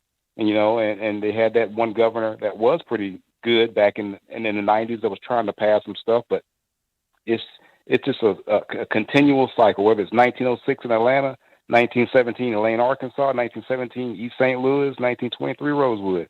It's all the same game. Nothing's going to change. They're getting that more diabolical and that more insidious with their behavior. So I just want to say be one to the family. Have a good night. Recognize race wars are not all fought with bullets. Economies, I've always warned you, me, Dr. Claude Anderson, the rest of us, we kept an eye on these economies. Economics is how you wage warfare effectively. You want to wage warfare and kill people and run them off in clear areas without firing a bullet. Strangle people with the economy. Let me get called from area code 323. You're on live with the Black Channel. What's your name? Where you calling from? Good evening, Big Brother Jason. This is Brother Elijah calling out of Brooklyn, New York. Brother Elijah out of Brooklyn, what's on your mind? Big Brother, before I say what I'm going to say, and what I'm going to say is going to be strictly germane to tonight's broadcast. You are a true king. I bow down to you. You are definitely the king of Black empowerment. I love you for that, and I'm always going to give you your flowers while we're here, while you're here. With that being said, Big Brother, after listening to tonight's broadcast, and please, you can correct me at any given time, it seems like, and my prayers go out to them brothers and sisters down there. I hope everything gets better for them. But everything what you was describing to tonight's broadcast, it seems like there's a lack of code down there as well as those devil white supremacist politicians doing all this stuff to them. They didn't want to, like we said, you preach the gospel to us every weekend. The gospel, your brother Elijah. Yes, sir. Get to the point. Yes, sir. Brother, do you see this happening to other Black cities as well? Yes, that's why I started off the program saying that. Yes, that's exactly what's happening. It's been happening, and yes, this is the blueprint they'll use for the future. Thank you very much for giving us a call here tonight. Natasha, you claim you're on the line, and yet you haven't given anyone your area code. Caller from area code 601, you're on live with the Black Channel. What's your name? Where you calling from? My name is Brian Teray. I'm from Jackson, Mississippi. All right, Brian from Jackson, what's on your mind? All right. Yeah, Jason, I'm a long-time listener. You keep it 100. Everything that you're saying about Jackson is 100% correct. You did your research. However, there is one important point that I want to make. Okay, there was one mayor who did have an infrastructure plan for Jackson. There was the first Chokwe Lumumba, the father, okay? In 2014, he came with an infrastructure plan where he made this, well, not made, but the citizens, 90% of the citizens voted for a 1% tax increase. You can research this. It was put into effect in 2014. They've been collecting that money ever since 2014 and haven't stopped collecting it. Now, I don't know if that lady in that article didn't want to state that or put that out there, but you can research that. All right. One last important point I want to make. The father, Chokwe Lumumba, he's no longer the mayor now. He's deceased. All right. Let me tell you what happened. All right. He became mayor. The man lasted for 8 months and died. Just up and died. Okay. They had an event one night. They was supposed to go to this event, and he had him and his crew with him and his people. All right, he was complaining about chest pain. All right, so they was like, okay, we're going to stop at the hospital, and when we running late, but we're going to stop at the hospital, they'll run some checks on you, then we're going to get to where we get to the event. The doctors told his entourage, oh, we got him. He good. We just going to run some more tests. Y'all can go ahead and get to where y'all need to get to. So I don't know how long later, they get a call. Oh, he had a heart attack. We lost him. The man died. So I just want to put that out there. And me being who I am, B1, I've been B1 for a long time. I've been studying for a long time. All of these. I never believed that man just up and naturally died. And one more thing I want to say. Okay, if you check the father's rap sheet, the man, he got a rap sheet like Malcolm X. I kid you not. He just ain't known like that. He just ain't famous like that. But they hated this man. I just looked up something. He was a lawyer. He represented Tupac in the case. I just looked up something where the state of New York versus Mutulu Shakur. This man represented Mutulu Shakur, bro. I'm telling you, that's who this man was. No, I mean, look, okay. These folks know who their radicals, their so-called radicals, their troublemakers. They know who the people are who are going to tear down the system of white supremacy. They know the ones who are going to tear down. And then they also know the ones who are looking to get paid off. Those are usually the ones they brought. Those are usually the ones that they brought. So yes, they're aware of the folk who are looking to get a bag, and then they're aware of the ones who are looking to change things. And we've got to be very, very cognizant of that. You're absolutely correct. When somebody just sits up here and drops dead or whatever, especially if there's somebody who's going to change things, or somebody who's not looking to get bought off. They got in the office specifically for changing the status quo. At that point, you better watch yourself. Especially in these old, smaller southern places and whatnot, Louisiana, Mississippi, Alabama, Arkansas, Texas. There's a whole bunch of these places where you can come up missing, you can come up getting done through. That's it. Absolutely, you're correct. One last point. See, the father had so much leadership in the city that he had the young people gravitate to the people that's not with the status quo, but the people that's going to move the people. He had that much power where he was going to move the young folk. And for that, they knew that and they had to get rid of him. B1, that's all I got to say. I support you, brother. Keep doing what you do. Thank you very much for giving us a call here tonight. Let me get caller from area code 516. You're on live with the Black Channel. What's your name? Where you calling from? Yes, L from Long Island. L from Long Island. What's on your mind? I beg your pardon? What is on your mind? First of all, I'd like to say that what's going on in Jackson, Mississippi, has there been any legal move on behalf of those who are suffering? Because I'm sure over the years there have been many deaths or many ailments that have been created from this neglect, shall we say? Has there been any movement on people of African descent to try to basically sue the parties responsible, if it's the governor or downward? I know that, and just to allude to a situation here in New York, on Long Island, in the first federal court, North Federal Court of Long Island in Suffolk County, there's a lawsuit out against Dow for poisoning not only the water.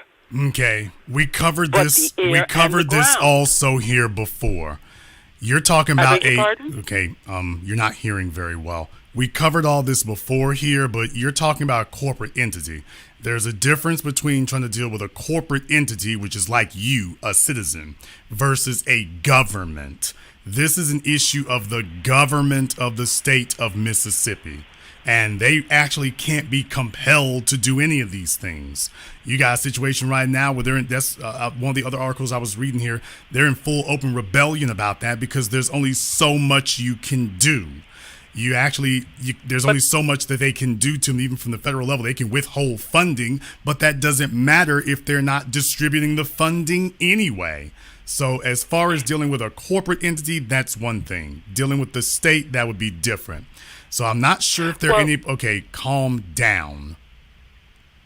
I am not certain if there are any specific lawsuits that have been filed against the state in this matter. What I do know is that if they filed them, they're not working. We got real racism down here in the southern United States. That Monday morning champagne racism y'all got up in New York, that ain't nothing compared to down here. They're on some Saddam Hussein, communist China, poison the water stuff down here. And you can't really do the same thing in New York, for example, because you got too many black folk too close to white folks. So being able to make it work, you couldn't do something like this up there because it would affect too many white people. So you actually could never make something like this work in a megalopolis like New York because they're too close to each other. In a place like Jackson, where the populations are much lower and much more segregated, this can work. Now, if New York or Syracuse or Albany were all majority black cities and it wouldn't really harm them, they were 80% black, well, yeah, you could do that there. That would work. You'll never see this in a place like that, like New York. You'll never see it. May I say one thing? First of all, if you will allow me, and I'll try to be as brief as possible, it is and has happened in New York, okay, on a Long Island, where you've had certain areas that are predominantly black, such as Uniondale, Long Island, Amityville, where basically the water is so bad that you are advised not to drink it. And it's been years where it's been so bad that 4 feet and 6-inch sewer lines are pushed down the main artery. Let me find out here, because I don't want to deal with just a bunch of random things. I really don't. Has that issue been resolved? No, it has not, okay, and people have died. Okay, well, that's the kind of thing we're talking about here. Thank you very much for giving us a call here, Granny. Definitely, like I say, that's the kind of thing to take a look at there, and certainly we have different issues going on here. Let me get caller from area code 843. You're on live with the Black Channel. What's your name? Where you calling from? Hey, Jason, this is More Black from Beaufort, South Carolina. I'm More Black from Beaufort. What's on your mind? Hey, I just want to tell you, thank you for addressing this. This is a big deal. People don't understand that, using water as a form of warfare has always been the case, especially when it comes to destroying black economics or economy. The people down there, I have a few friends down there from when I was teaching there years ago, and this has always been a problem. The water has always been an issue. The only reason why it's a big deal now is because it's touching the white people down there. Now, I feel sorry for all of our people, but I don't feel sorry for the white people that it's affecting. This is just what it is. What goes around, come around. That Ross Barnett Reservoir, that was built on black land, taken from them. And I have one more thing to say. Right now, they're using, water as a form of warfare to poison us and things like that. But before, in the early 1900s, Jason, all they did was build man-made lakes over our towns. For example, Birmingham, Kentucky, that was a black town that's now completely submerged, under Kentucky Lake. I'm from South Carolina. Ferguson, South Carolina, beautiful black town that sits below Lake Marion, Little Egypt, Fontaflora, North Carolina. All of these are under, man-made lakes. So I just want to thank you for touching on that, because I don't think people really get that. And now they're just more subtle with it by taking over, black economy even more by poisoning. But before, all they did was build lakes over them. Thank you for taking my call. Well, you're absolutely right. I mean, this has been a systematic thing that they've done. They've gotten it down to a science of how do these things: building bridges, building roads, taking land, building parks, making lakes or removing lakes. By the way, they'll either make a lake or remove it. So, absolutely, using making the environment inhospitable. You know, that is absolutely something that they've been doing. So in the 21st century, that's exactly what you're dealing with now. But don't worry. Now, the illegal aliens don't have to deal with this. No, they don't have to deal with that. It's only black folk here who have to deal with that. Right. Thank you very much for giving us a call here tonight. We definitely appreciate that here as well. I want to thank everyone who has contributed to support tonight's program here as well also. So Leslie, Sherman, Miss Blunt, Najee, E-Mims, Keith, Cocaine, everybody else here who has contributed to support tonight's program here. Thank you very much for that. We appreciate that. Let me get caller from area code 559. You're on live with the Black Channel. What's your name? Where you calling from? My name is Glenda from Hanford, California. Okay, Glenda, what's on your mind? This is more like a suggestion or a question. Would it be possible for we as a black family get together with our engineers, our water purification people, maintenance workers, and as well as our black millionaires and make a power move down in Jackson? Yes, if you have a few $1 billion, you certainly can. I think that we spend money on everything else. Okay. Well, we could bring together that type of money and make some type of power move. That would, I feel, would set people back on their heels. Okay, can you show? Go ahead, help me out with one thing here. Can you show me a similar example of that somewhere else here in the United States? No, I can't. This is why this would be a one-time, not a one-time, but the first time. First time, certainly, but probably one time. Together. So, like I say, I that would be a gargantuan thing to do. That would be gargantuan. Here's the other issue. The other issue is after you did that, what do you think the white folk are going to do?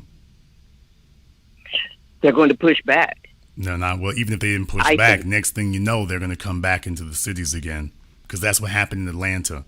Once it was clear that Atlanta was not going to just sink and fall into disarray, next thing you know, they start making incursions back into the city again. So wouldn't that be the cruelest of ironies for black folk to finance that themselves? And then next thing you know, the folks who caused the issue all of a sudden start filtering their way back in again. Now, wouldn't that be a cruel irony? Thank you very much for giving us a call tonight. Let me get caller from area code 929. You're on live with the Black Channel. What's your name? Where you calling from? Good evening, Jason. This is Daryl from Chicago. Daryl from Chicago, what's on your mind? Jason, you hit the nail on so many points tonight on this broadcast here. I have some friends and a couple of people that lived in the Jackson, Mississippi area, and they've been complaining for years. This is dating back to, they've already moved out, but this is dating back into the mid 80s, early 90s. Right after I got out of college in 85. So a lot of them, were in that area. And there were plants down there and everything. All of a sudden, them plants started moving out of that area and everything else like that. And again, the infrastructure there is like they're holding on to the money there and not letting that go. Somebody's holding on to something there, because that don't happen like that over the course of just 1 or 2 years. That happens over the course of decades. Yeah, definitely. Like I say, in places like Chicago and stuff, you have a lot of that type of corruption there too, but you have a much larger base of people. It's a whole lot easier to do this to a small group of folk. It's especially if they're already segregated. 80% of them, basically, it doesn't matter what you do to Jackson, you're guaranteeing to hurt black folk. Doesn't matter what you do. So you don't have to be nearly as precise as you would have to be in a place like Chicago or New York or whatever. All you got to do is hit Jackson, and you're hitting where the black folk are. Thank you very much for giving us a call here tonight. Let me get caller from area code 614. You're on live with the Black Channel. What's your name? Where you calling from? Jason, great channel. My name is Kyrie. I currently live in Columbus, Ohio. How are you? All right, Kyrie from Columbus. What's on your mind? A lot of things are on my mind, young man. But yeah, you keep complaining about the white man, but you just voted for one. You just voted for one, young man. And you defunded the police. Who just voted for a white person? Who just voted for a white person? You did.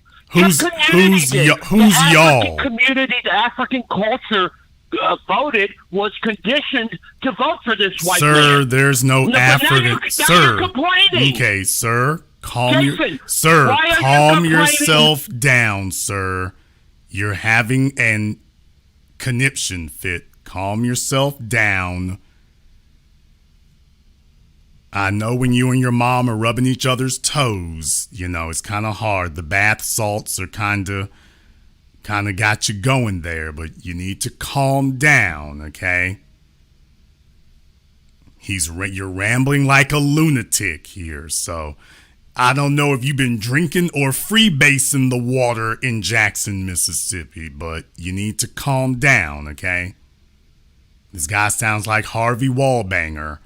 Calm down.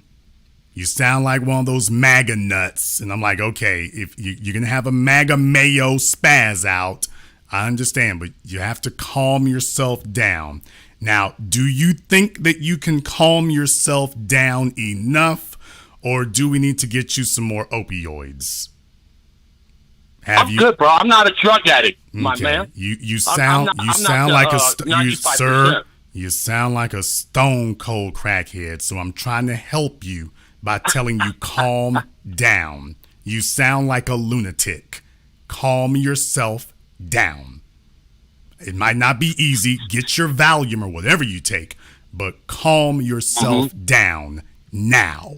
Okay, Not tomorrow, not in 5 minutes. Calm yourself down right this second. This is not your special ed. This is not your special ed classroom. This is not your special ed classroom where you ate crayons and sucked on your teacher's shoes. I'm 43 we don't retired, do that. young man. Sir, 43 and retired. You sound like you're no 90 over here, bro. you sound like you're 90 and G. senile. No government assistance. I'm not complaining. Sir, you don't need government assistance. You need psychological assistance. I was groomed by the black man, G. I'm sitting here trying to enlighten you, but you won't shut up. Okay, well, Harvey Wallbanger, all I can say is this is your brain on drugs. It sounds like a suspected white supremacist to me, and, it's just, this is what happens to them when they're out here in the open. Let me get caller from area code 843. You're on live with the Black Channel. What's your name? Where you calling from? Hey, Jason, how are you? This is Greg Marcel Dixon. Brother Marcel, what's on your mind?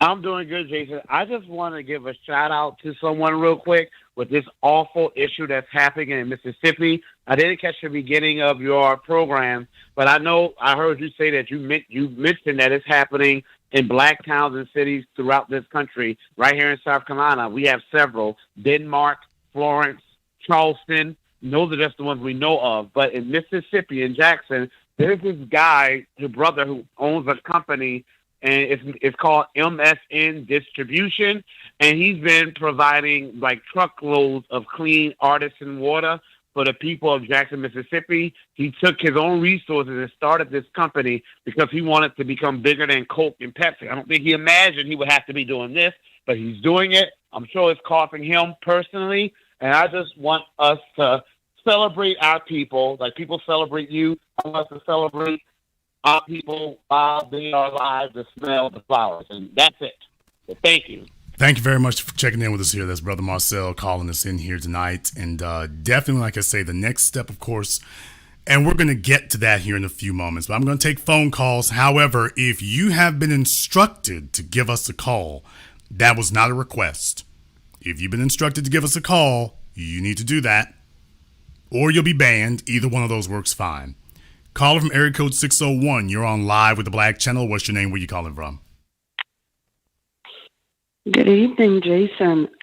This is Bright Eyes calling from Pearl, Mississippi. Bright Eyes from Pearl, Mississippi. What's on your mind? I have been very vocal about the political handling of the surrounding, especially our chocolate city, the capital city of Jackson, Mississippi. I've been very vocal on WMPR radio station, which is a black-owned radio station in the area. And one of the things that I find to be very problematic is that a lot of our Black people who have a public voice, they are continuing to bully Black people into thinking that voting and simply voting without a Black agenda, because they never push the demand for Black people to get somewhere and gather themselves together and come up with an agenda to demand change and resources to be directed in for them and for their salvation. The politicians know our people do not understand politics.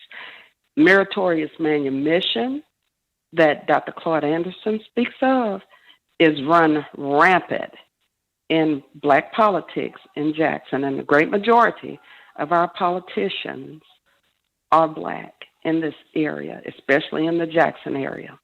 And people like myself, we're ripping them a brand new one because we stay on the case. You know, I don't have time to be nice to a servant. That helps to a certain degree. Am I wrong? That helps to a certain degree. Here's the thing. In order to execute an agenda, you first of all have to have a plan that serves your interests. And then second, you have to have operatives, competent operatives to execute that plan. And because Black people are constantly under assault, under siege, we constantly have Manchurian candidates propped up and presented to us to represent us, as opposed to us choosing the candidates from the soil. That one of those two either falls apart. So you end up with an agenda that doesn't serve you, or you end up with incompetent operatives who don't execute the agenda.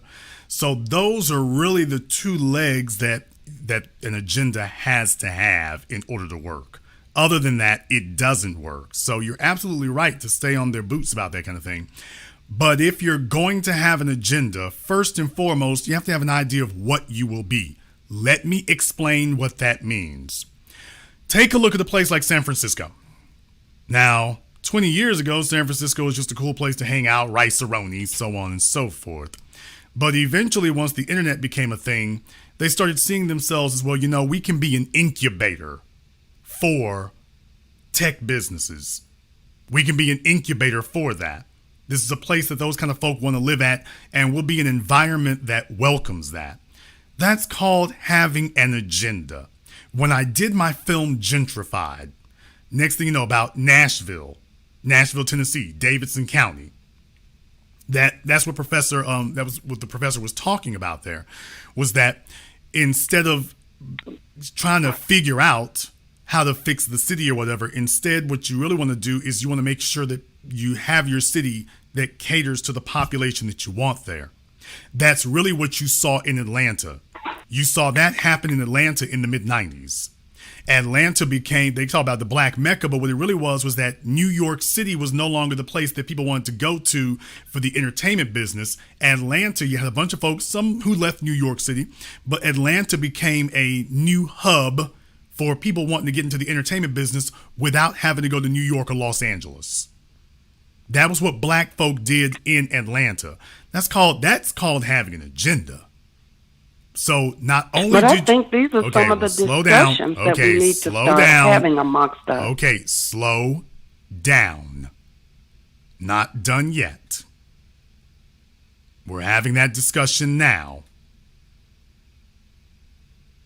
It is not enough to just say, well, this is a good idea to have an agenda, because too many folk don't know what the agenda should be, which is why I said in San Francisco, hey, we want to be a tech hub. In Seattle, hey, we want to be aerospace. In Atlanta, hey, we want to be the next entertainment hub. Those are the kind of things you have to take a look at. That's what you have to do. Now, here's the issue.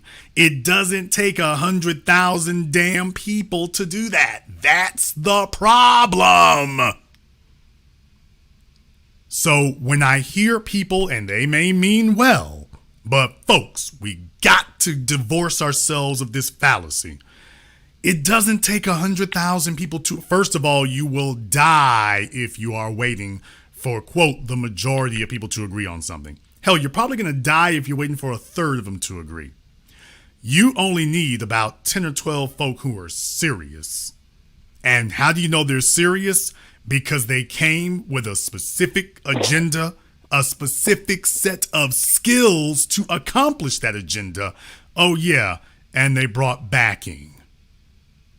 Now, you put those three things together, and that's how stuff gets done. Don't have to have a plebiscite. Don't have to have a quorum. Don't have to, quote, bring everybody together. That's not the way things work anyway. That's never been the way it works. That's a fallacy. That works great if you're holding a football game. That's not how you build an economy or set forth an agenda. That's not actually the way that occurs. What's missing in Jackson right now, I can't even necessarily say missing. What they're suffering right now is even worse in many regards, because you have a state government that's got you in the crosshairs and saying, we're here to undermine what's going on. And the white folk are giving the thumbs up to it in that degree. So that's what you're dealing with there. Now, to the extent that your black leadership could do more, quote unquote, could do more, well, yeah, you can always do more. But what I'm saying is, if you have a constituency that doesn't understand how an agenda works, it won't happen. An agenda doesn't come from the political class. An agenda doesn't come from the political class. An agenda does not come from the political class. Dr. Claude Anderson has been teaching us that now for over 4 decades. The politicians, as he said in my documentary 7 a.m., politicians don't do anything. They respond to the economy beneath them. Get that part straight first. Then your politicians have something to respond to. Otherwise, you kind of just spend a bunch of time flailing around and flopping around like a fish and not understanding, well, why isn't anything getting done? We're going to put pressure on the politicians. Pressure on the politicians to do what? Who are they going to lean on? Who is Mayor Lumumba going to lean on right now with a population of 150, 180,000 people? Who's he going to lean on? What exactly is he going to do? I'm asking that as an honest question here. What exactly is it that you would expect Mayor Lumumba to actually do at this point that's within his capabilities that would be a game changer? Personally, I think you're right. And I have no answer for that. I would like for our people to just start being more serious, because we haven't been. The black agenda and the new black media is changing the game. Well, and, let me offer a couple of suggestions here, because I've had a chance to think this over. All right. You have to think about this in a military sense. If we're going to say we're at war and we're in a wartime situation, you have to think about this in a military sense. You are dealing with an enemy who has you surrounded on all fronts. They are attempting to cut you off from all of your essential supplies. So food, water, medicine. They're attempting to segregate you and cut you off and cut off supply lines. And right now, they've done an effective job of doing that over the course of 40 years. So now it's collapsing here. So what do you need to do first? If you talk about people getting together, it would be a fool's errand to attempt to re-infrastructure the entire city of Jackson at this time. You don't have the means, you don't have the ability, you don't have the funds, you don't have the equipment, you don't have the manpower. This would be a fool's errand to attempt to eat this elephant in one gulp. What you need to do instead is here's where your getting together part could work. What you need to do is don't wait for a federal government or state government. You need to choose a black empowerment zone and say, this is going to be the strip. This is going to be the spot. This is going to be the place. And instead of the water infrastructure being used to go off in multiple directions or multiple areas, it should instead be used so that you take all the infrastructure all together and take it in one place. Instead of trying to wire up the whole city again and try to get the whole city back together again, I don't think that's a good idea. I think it would go easier to choose one area and to say, this is the area that we are going to redo. We're going to do just this one. Might be 2 or 3 blocks, but we are going to put our efforts into just this one. And that just this one needs to serve some type of purpose. that you are able to market it for and everything else. So that way your resources are going into that, but not only that, it'll attract outside people. That's why that bastard lieutenant governor wants control of the airport. We have a bit of a different situation in my hometown of Shreveport, but the reason why he wants control of that airport is because how do you get outside investment? People who are coming from the outside to invest are not going to come driving on Interstate 20 because they're not coming from Louisiana. Investors are going to be coming from other states, other countries, other continents. So they're going to be coming through the airport if they're going to be coming.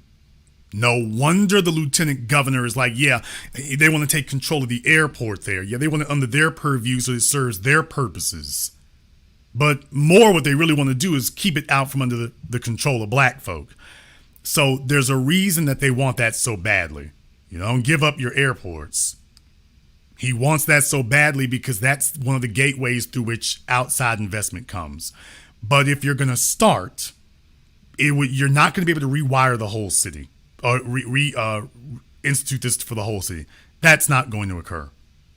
That would be just too difficult. And right now you've got too much of a headwind coming at you from the governor and the rest of his henchmen.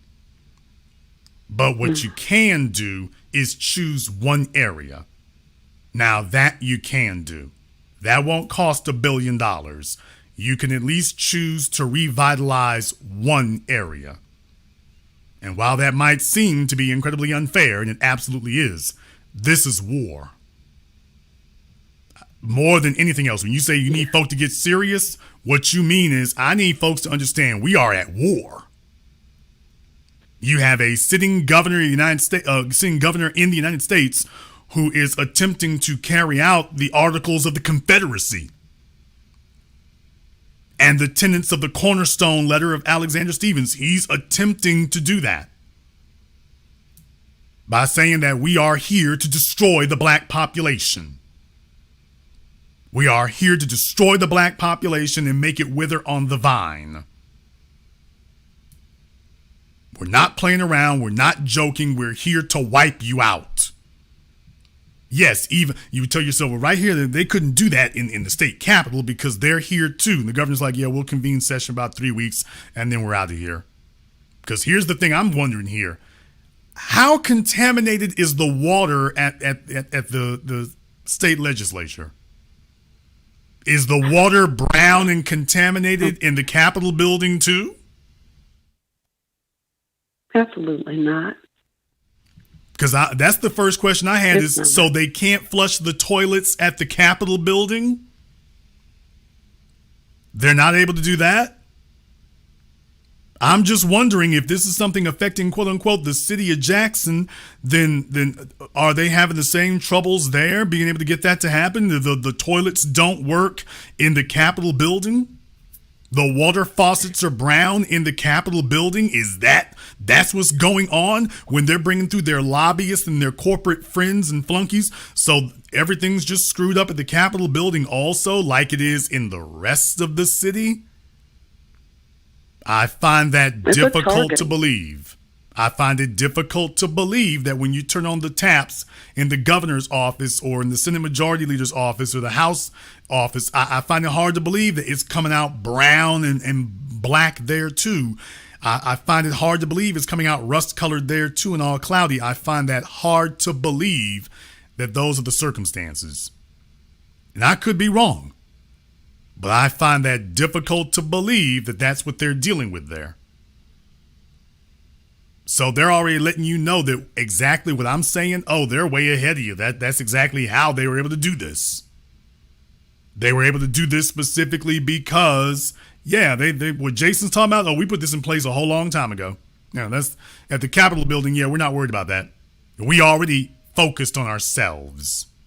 We already selected our area to do this in.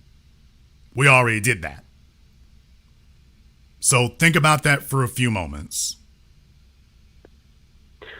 Yeah, you're right. I was at a hospital just Friday, and I didn't see anybody with the lack of water access at all. I just can't imagine they had the hospital operating on dirty water. So I think you're right. There's a targeting going on. Well, like I say, if you want to do these things, and this is just my suggestion, but what I am going to say here is that if you want to know what the agenda should be, as Black folk in Jackson, this is not something that just happened yesterday. This is the normal. I can't even say the new normal. This is the normal for Jackson. They are attempting to strangle the city to death. And then once they've run off enough black folk, watch all them white folk come back in. And all the investment that wasn't happening, because understand, they'll get everything built back up within 5 years. They'll have that built back up within 5 years. They can't legally remove any more black folk. Eminent domain won't work anymore. You've already built all the freeways, roads, schools, parks. Eminent domain is no longer a weapon of any efficacy. So now let's just see if we can starve them out. What that means is that for black folk here, if you truly wish to promote an agenda, what you all need to decide is, where is the most economically viable part of our city? Where's that? And then we need to make sure that we have, because if then white folk can sit up here and break off into a separate area there and build a water treatment plant, we need to have a water treatment facility that services that area and services its perfection. And once we get the ball rolling there, then we will start to extend it. In other words, this is called nation building. You see, if this were a new place, if Jackson were a new place and they were just putting in city services and pipes and everything like that, that's what would happen. First, you have one subdivision or one area that a bunch of people are in, and then you start spreading out from there. This is just classic infrastructure. This is basic infrastructure. When a rural area begins to become populated, this is basic infrastructure. For those of us like myself who work construction, we all know how that goes. When you start putting in, X-slams and D-slams, whether it's DSL or now X-slams for fiber optic, that's the way that works. When you start putting in quote-unquote water mains, when you start doing that, they don't go everywhere with water mains. That's not how a city is built. That's not how any city is built, unless you're like in communist China. In America, these things happen organically, which means they follow populations. They don't build out telephone equipment or high-speed internet until a population reaches a certain point of viability. Then all of a sudden, when they project it's going to reach that point of viability, they start building out more infrastructure. Water is absolutely no different. Electricity is no different.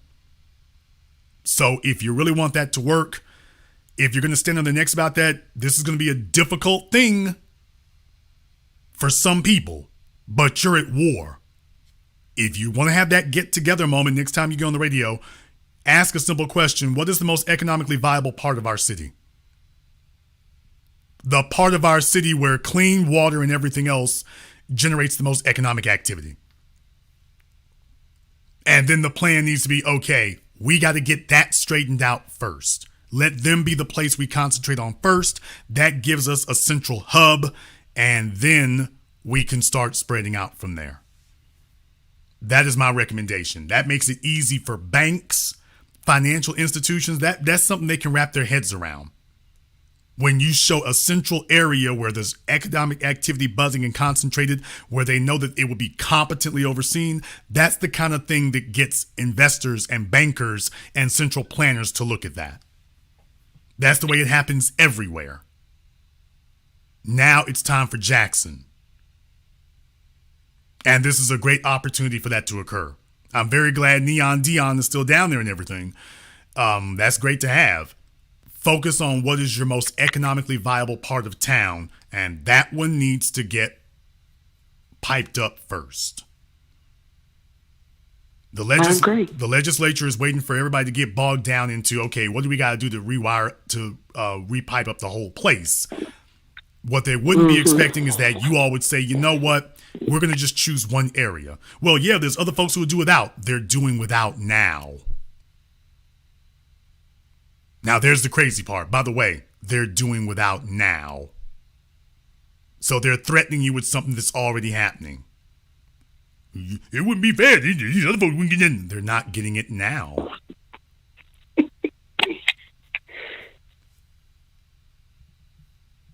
Next time you get on the radio with them, suggest that and see if the conversation goes a little bit different. Okay. Thank you very much for giving us a call here tonight. This is called central planning. This is infrastructure. And recognize how infrastructure is done. You don't sit here and just say, well, we're going to pipe up a whole city. That's not the way it occurs.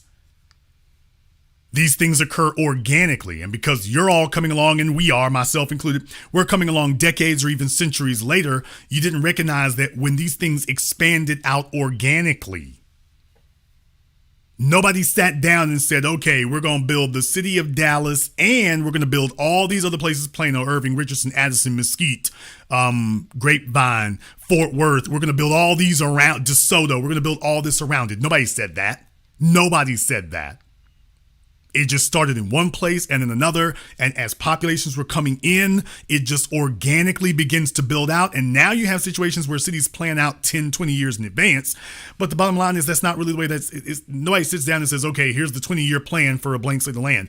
Right now with an established city like Jackson, strategically speaking, for all my military people, you understand, strategically speaking, you would never attempt to a city that's under siege, or if you beat back the enemy combatants, if you got them beaten the back out of the city, okay, the place is bombed out, the infrastructure is messed up, we got to try to put it back together again. You would never try to rewire or reconstruct the whole place all at once.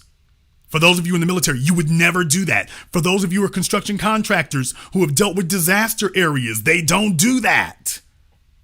Even right now with the flooding in Mississippi, nobody goes in and says, okay, we're going to do the whole place all at once. They don't do that. They take a look at, okay, where's the place we're going to get the most bang for our buck? Where is the place that is going like a circuit on electricity? Where's the place that's going to impact the highest number of people, where we can concentrate our efforts in this one area so it will have the greatest impact for the greatest number of people? Where would that be?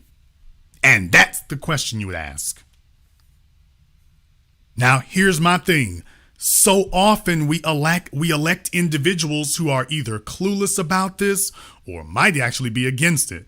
But that's the reason you need competence. You need people who understand that that's how you build a city. And when you have a city that has undergone a disaster, whether that disaster is quote unquote natural, or in the case of Flint, Michigan, or Jackson, Mississippi, is a man-made disaster, you are dealing with a man-made catastrophe in Jackson, Mississippi. You deal with that the way you deal with any disaster or any catastrophe. The same thing you would do if it were a hurricane is the same thing you would do with the white supremacist typhoon. You go in and you say, okay, where's the area where we can concentrate our efforts right now and get the most number of people impacted by that effort? And then once you've got that one propped up, more people are going to come in because, hey, things are straight over here. And now you can start to gradually expand it outward.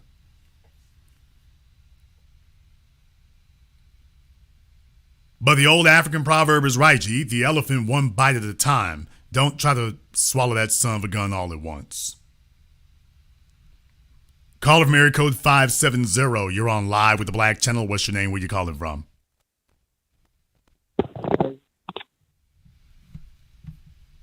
Okay, caller from area code 570 is being attacked by his phone. I hope he wins. Caller from area code 601. You're on live with the Black Channel. What's your name? Where you calling from? Hi, this is LaTanya. I'm calling from Mississippi as well. Okay, LaTanya from where in Mississippi? Brandon, Mississippi, which is about 15 minutes outside of Jackson. LaTanya from Brandon, what's on your mind? Hi. Yeah, I want to say that I know that the city of Jackson won a lawsuit against Simeons for not fixing the infrastructure. That was about $90 million. Also, when Jackson State played Alcorn, that was about $8 million brought into the city. And, you know, people in Jackson had an option of getting water filters for like $300. And they said they could not afford it, but they find ways to afford the football events and things that they want to do. A lot of them are probably in Miami right now, following Jackson State this weekend. And so Okay, With that ma'am, being let me said- find out here. Do you think that, are you talking Mhm. about for water filters at each resident's individual house? Correct. Hmm. Okay, you do realize that's very impractical. Well, I just know an attorney moved Right, okay, to let Mississippi. me try this again. She offered that at that Let me try service, this one more and- time. You do realize Mhm. that each individual resident with water filters on their house, you do realize that's impractical, correct? I think it would help. Okay. That's putting band-aids on bullet wounds. The reason why you have a modern water purification system is specifically so that you do not need individual homes to have that kind of thing. You're already paying for water purification is what we're saying. When you call it water treatment, you're already paying for a reverse osmosis system. Hopefully speaking, you're already paying for that. A water filtration system on every single home is a perfectly reasonable idea in the boonies, in a rural area where you're dealing with well water. That makes perfect sense. That doesn't make sense under this environment. Furthermore, these water filtration systems are not made to deal with this level of sediment. They're not really made to deal with this level of that. That's the other problem. So you're going to be running through those filters on a regular basis. Now, let's just say you replace it once a year. Well, that's an additional, $20 a year on your bill that you're paying. If they slapped it on your water bill, you'd feel some kind of way. The water bill's gone up by $20. If you have to replace it twice a year, yikes. That's not a joke. So what I'm saying here is I understand what you're saying. Technically speaking, you're actually going to be paying even more. Not to mention the fact that we cannot quantify what the purity of the water will be through those filtration systems. You can't quantify how pure the water is. The state wouldn't really be able to sign off on that. You can't actually quantify what it is. Mm-hmm. That's the issue. So there's a number of layers that go into that. What you're saying is perfectly reasonable in a rural area where you're just dealing with well water. In a case like this, where we're dealing with something different, that's dealing with boil advisories and all that, I think there's a bit of a misnomer of exactly what quote unquote water filters do. I think there's a bit of a misnomer about that, because there's a difference between a water filter that makes the water clean enough to shower in, but then again, you already got water that quote unquote allegedly is clean enough to shower in. There's a difference between that and water that is safe to drink. There's a difference between those two things. And under these circumstances, no, we don't really clear the safe to drink bar. You might clear the safe to wash your car, maybe safe enough to shower in with an asterisk. But what about drinking? What about cooking? So what happened to the $90 million that they won with the lawsuit? Yeah, we already covered that during the program here, actually. So you might be a little late. We already covered that. Long story short, though, 1/3 of that went out in attorney's fees. And when they got done, I think basically $14 million was what was left over, was what remained to be, they actually had use for it. Here's the issue. Right now, the mayor is saying that he's estimating that they would need about $2 billion to be able to repair everything that needs to be repaired. Not 14 million, about 2 billion. Please remember, water infrastructure is buried. It's not like electricity or even telephone lines, which in many cases are above ground. Water infrastructure is all buried, in many cases buried under the concrete. And that serves a purpose as well. Water infrastructure is not above ground.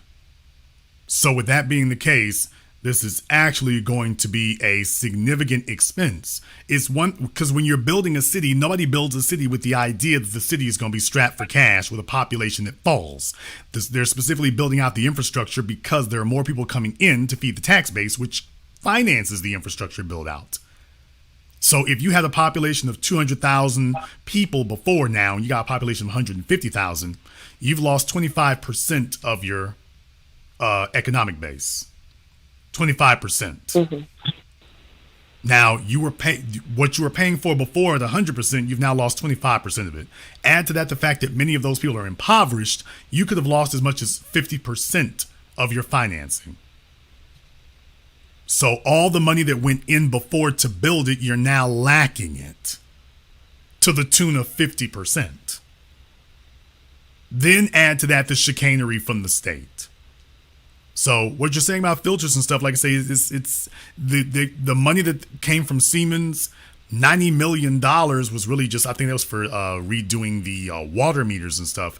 That was not for a build out of, that wasn't for a build out of the infrastructure. That wasn't what that was for. So yes, that did occur, but what they need are hundreds of millions of dollars, not 90. And that was the whole point. The situation has reached catastrophic proportions. That's the whole point. When you got the Army Corps of Engineers down there right now and they're like, oh, hell, that tells you something. This is infrastructure that has been neglected for decades. Deliberately so, once the white supremacists projected, you know what, in a couple of decades, we're going to have a majority black population. Do we really want to make this viable for them? And what these evil bastards said was, no, we don't want to make this viable. Let's just strangle them. And my godmother who lives in Jackson, she was actually excited. She's 84 years old. Oh, she said President Biden stepped in, but I didn't try to explain it to her, but I knew that when they stepped in, because there are some black people here who think that you get Democrats in, therefore you're a best good. Are, very religious based. They think of external forces to change things. But I knew that with him stepping in government, it's just to bring in gentrification. That's it. Well, for everyone who is there now, I want you to understand exactly how this is done. Dr. John Henry Clark talked about this years ago. He did a speech where he said, you can buy diaper pins, but can you make one?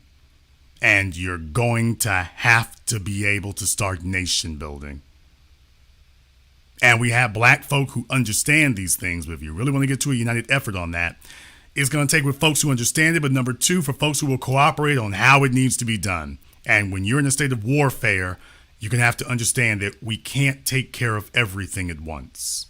We are going to have to pick and choose what we do, get that knocked out. Some folks might not be pleased, but we're going to have to rebuild this because your damn governor has declared war on you. The governor and his lieutenant governor, that's against you. That's super heavy. Understand something. That's super heavy. You're supposed to have a constitution that protects you against that kind of thing. You're supposed to have a constitution that protects your human rights against that kind of thing. The Constitution does not allow for individuals like this to target you and your human rights. So what I'm saying is you're dealing with a different level of evil here versus, let's vote in a certain direction. I'm telling y'all, hey, we're well beyond voting right now. You're at war.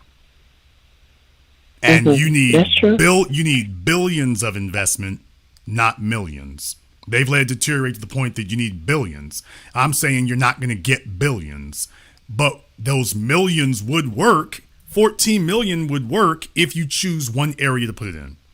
Is it going to fix everything? Right. Hell no. It's probably going to fix about 5% of what you need. But there will be one area you can at least start there and then start building out from there. Thank you very much for giving us a call tonight. Let me get caller from area code 601. You're on live with the Black Channel. What's your name? Where you calling from? Hello, this is Edward. Can you hear me? Okay. Sound like the DOC. What's your name? Where you calling from? Edward. I'm calling from Jackson, Mississippi. Edward from Jackson. What's on your mind? I just wanted to say regarding who has access to water. The lady said that the hospital had water. Baptist Hospital, I believe they have their own well system. But the other government buildings, they do not have water, and the higher you go up in a building, the less likelihood you will have water. So they might have water on the first floor, but not the third floor. So the Supreme Court building, other federal and state buildings downtown have been working remote. So they have not figured that out. But I think you raised some good points, and I think they are doing what you said. They do have the Capital Improvement District, which they've drawn a map pretty much around all the valuable assets and property downtown.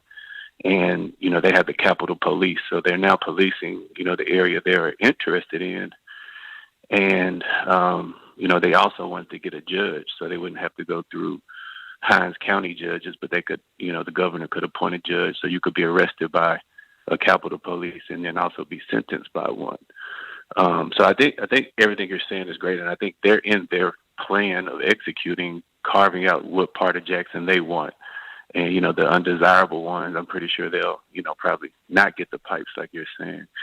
But I really think it's not so much environmental racism, but I believe it's mostly incompetence. I mean, you talk about the Siemens deal, $90 million made the situation worse. And so I don't see why you would give people who can't install the water meters more money. And the problem is purely incompetence because no one pays the water bill. When I say no one, it's probably 50%. And the city won't turn off water services, and they won't bill people. And so, if you're saying take your approach, that's probably $30 million a year they're leaving on the table. You could do 5% a year. And I've been back here. I left and went away from school and came back. I've been here 10 years. And I know people that haven't paid a water bill in 10 years. We're talking about multifamily buildings. I'm sorry, go ahead. I can believe it there. And like I say, that has to be part of the plan there. It can seem very charitable to do that, but at some point you're going to have to start getting the wheels turning again. So you're going to have to come up with a solution that allows you to do that. It is one thing if your representation doesn't have the ability. It's another thing if they don't have the will. And they don't have a will. And I tell people, this water is just one thing. The zoo is pretty much, defunct. They run that into the ground. And they tried to move it, but they fought back. They did not want to move it. JPS is a failing school district. And MDE, Mississippi Department of Education, recommended to the state that it should be taken over. But they made a deal, which they allowed Rankin County, which is where most of the people live or fled to, black and white. They allowed them to start their own waste treatment center. And I believe the deal was made that if the governor did not take over this, JPS, they would allow them to proceed with their sewer plant. And I guess there's some rule about you can't have another one in a close vicinity to, the main one that Jackson has. So they made their deals to allow Rankin County to move forward with their water so they could keep JPS under control. And the only reason I can think is why they want that is because it's about $300 million a year that they get to split up the contracts for themselves. So they don't care about the schools failing. They don't care that the students are not getting a valuable education.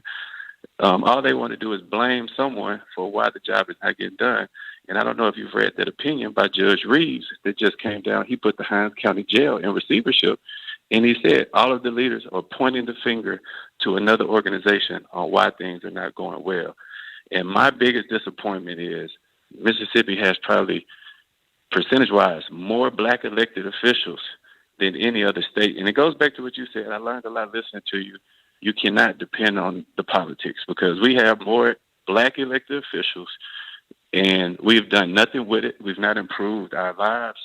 And it's really embarrassing for me because this whole thing makes it look like we can't run a city, which I know we can, but it's because people do not want to serve. They just want to line their pockets, and they just want to be famous and take pictures and go to everything, to look like they're, successful, but no one cares about anything. And I think it's a big problem in Mississippi. So I don't think we need any water. I think, we have plenty of water here. I don't think people need to be driving in water. It makes no sense. You can walk in the store and get plenty of water. The situation's been going on for 10 years. I want you all to remember something here. Before the Civil War, Natchez, Mississippi had more millionaires per capita than anywhere in the United States. When we talk about the state of Mississippi now, which today is the poorest, what changed? Oh, you didn't have slaves anymore. But I want you all to remember, Mississippi had more millionaires per capita than any other place in America right before the Civil War. Think about that for just a few moments. Thank you very much for giving us a call here tonight. He makes a very good point about that. There's been a lot of wealth that's come through there. And for those of you who've forgotten your history leading right to the Civil War, need to remind you, Mississippi had more millionaires than any place in America leading right up to the Civil War. Jason, are you sure about that? Google it. Don't believe me. Google it for yourselves. Call from area code 630. You're on live with the Black Channel. What's your name? Where you calling from? Hi, Jason. This is Nick from Chicago by way of Houston. Nick from Chicago. What's on your mind? Yeah, I got 2 points and then a question. One of them, this reminds me of Gary, Indiana, and East Chicago. Very similar situation over there. Constant sewage in the water, oil or whatever else leaking in. And it's kind of strange because I was speaking with someone just recently, just telling them, hey, you got to get other people to get all of these things together. And what made me call in is when you were talking about the nation building aspect, where you just section off an area and say, this is where we put the flag at, essentially. We put the flag here and we build out from there. It's going to take 5 years, 10 years, 15 years, however long it's going to take, but we need to start right here. The other thing, when you said about how they try to make it seem like black people, when black people are in charge, when it's only black people there, that it's incompetent, when we've had so many cities where they had to literally burn down, flood, drop bombs on, use government tactics with the citizens and everything just to take them down so that they can wipe away our history of doing that. This reminds me of Jamaica, because me and my international travels, when I looked over there, they had a vote of some of their readers, and it was about 50%, and they did it twice. It was over 50% the first time, and then about 50% the second time. But they wanted the British to come back, and they said it was a bad decision that they broke away from the British. And when I hear people talk, even here in the U.S., to bring it back there, and then my question is always, oh, you know, black people can't work together. Yeah, we always mess things up. Black people are this, black people that. And it's just like, no, maybe the black people you're hanging around is where I go.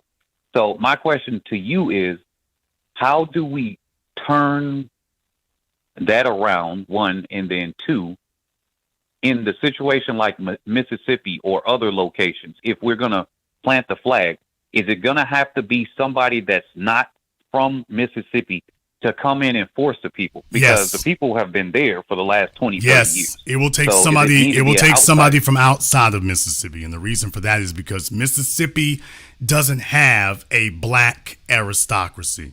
It doesn't have some black folk who made any money.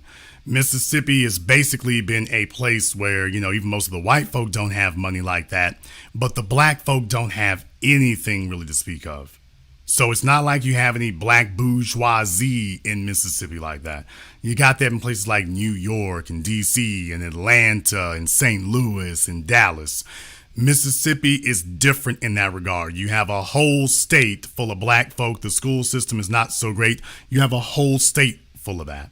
That's the difference. So you're dealing with a completely different animal in that regard. They don't really have the wherewithal in themselves to do it on a widespread basis. In other words, they can't do in Mississippi what Atlanta did in Georgia.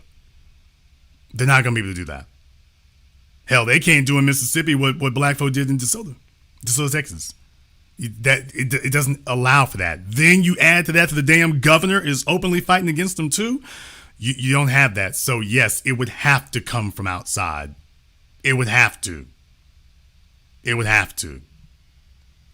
As far as what needs to be done, like I say, my suggestion I gave there earlier, that would be the first thing that comes to mind. If I'm in a war zone, That's the way I'm thinking about it. You're going to have to take this block by block. If I'm in a war zone against a hostile force that's openly sitting up here targeting us, I'm going to take this block by block. Thank you very much for giving us a call tonight. Let me get a caller from area code 832. You're on live with the Black Channel. What's your name? Where you calling from? Hello, this is Tech Biz. I'm calling from Houston. Hello, Tech Biz, and what's on your mind? You know what? I'm so happy that the caller before me already broke that down. I am on a level of disappointment as of you have got to bring in people from the outside to clean up what happened in Mississippi. It is hurtful that I heard the gentleman called in and said that they were Black people at the table in legislation, pretty much watching this go down for a little minute. That's okay, ma'am. Excuse me. Slow down. How many Black folk, ma'am? That's what I was hoping that he was going to let us know. Okay. Slow down. Okay, slow down. So what we first determined is that you are, you have a criticism because it's like, well, all these Black folk who were sitting there for all this time. I asked how many Black folks. She doesn't know. All right.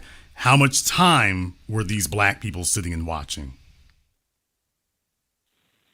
Come on now. If it was 1 year, you would think somebody will ring the alarm. If it was for 6 months, whoever was in the seat to watch over this, they should have run the alarm.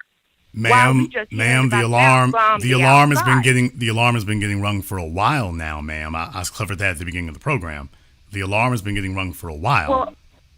Well, obviously it didn't reach the ears. Did you hear the beginning of the program, ma'am? Did you hear the beginning of the program? Yes, I did. Okay, then you heard me already cover it then. See, here's the big issue. Here's a big issue that we run into now. A big issue that we run into now is that when white supremacists sabotage something, rather than us focusing on, if you're going to point fingers at this, focusing on the role of the white supremacists in this, instead we start talking about Black folk. Well, what were the Black folk doing here? Even when this has been explained, this is something that has been going on now for the better part of 6 decades. For the better part of 6 decades. You don't get your first Black... slow down, ma'am. Slow down. You do not get your first Black mayor until 1997. And what did he do then? Okay, ma'am.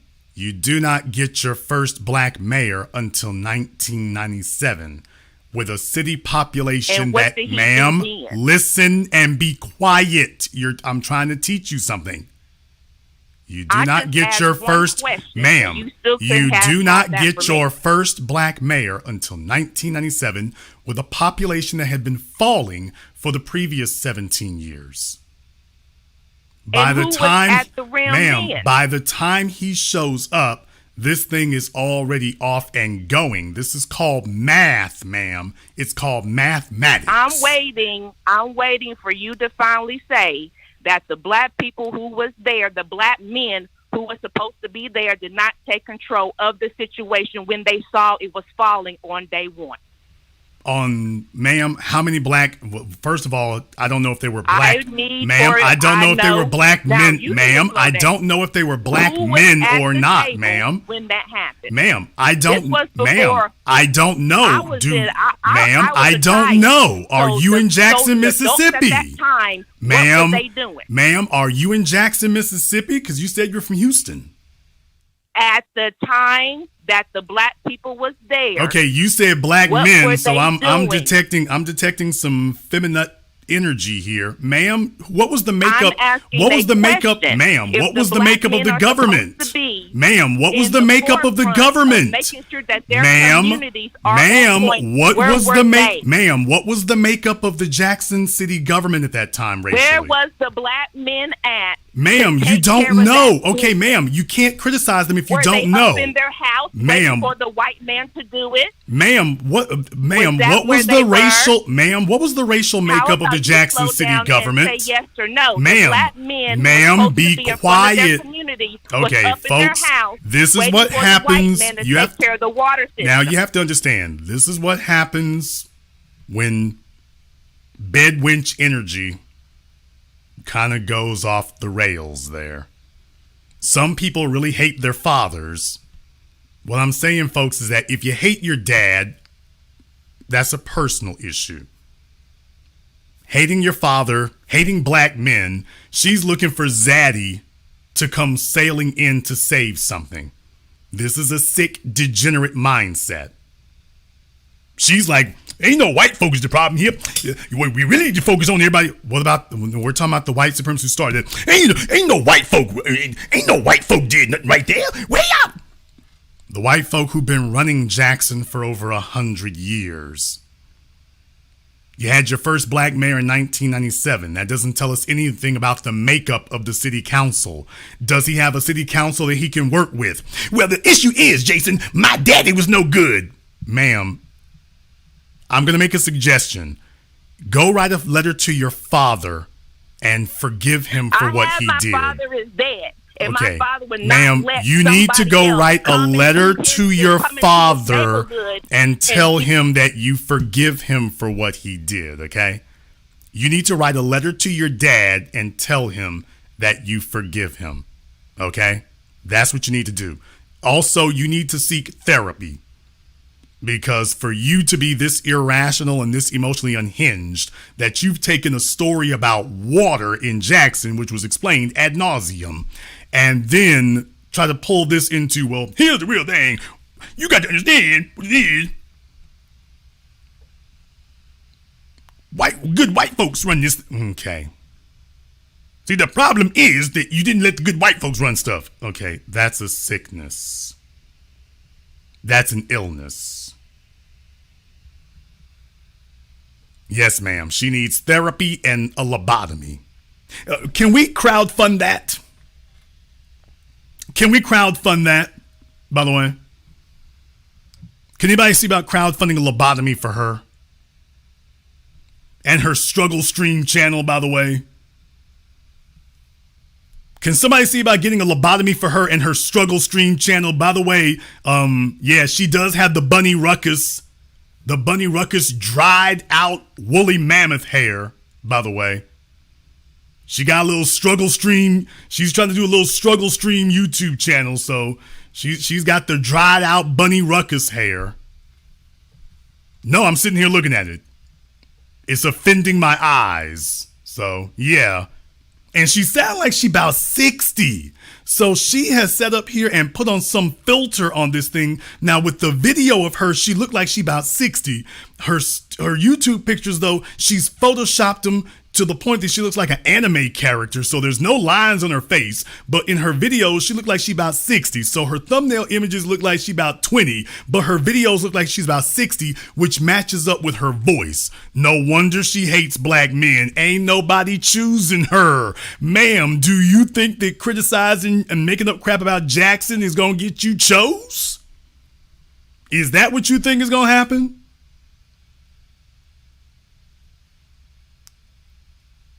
Do you think criticizing the men of Jackson, Mississippi is going to get you chose up on?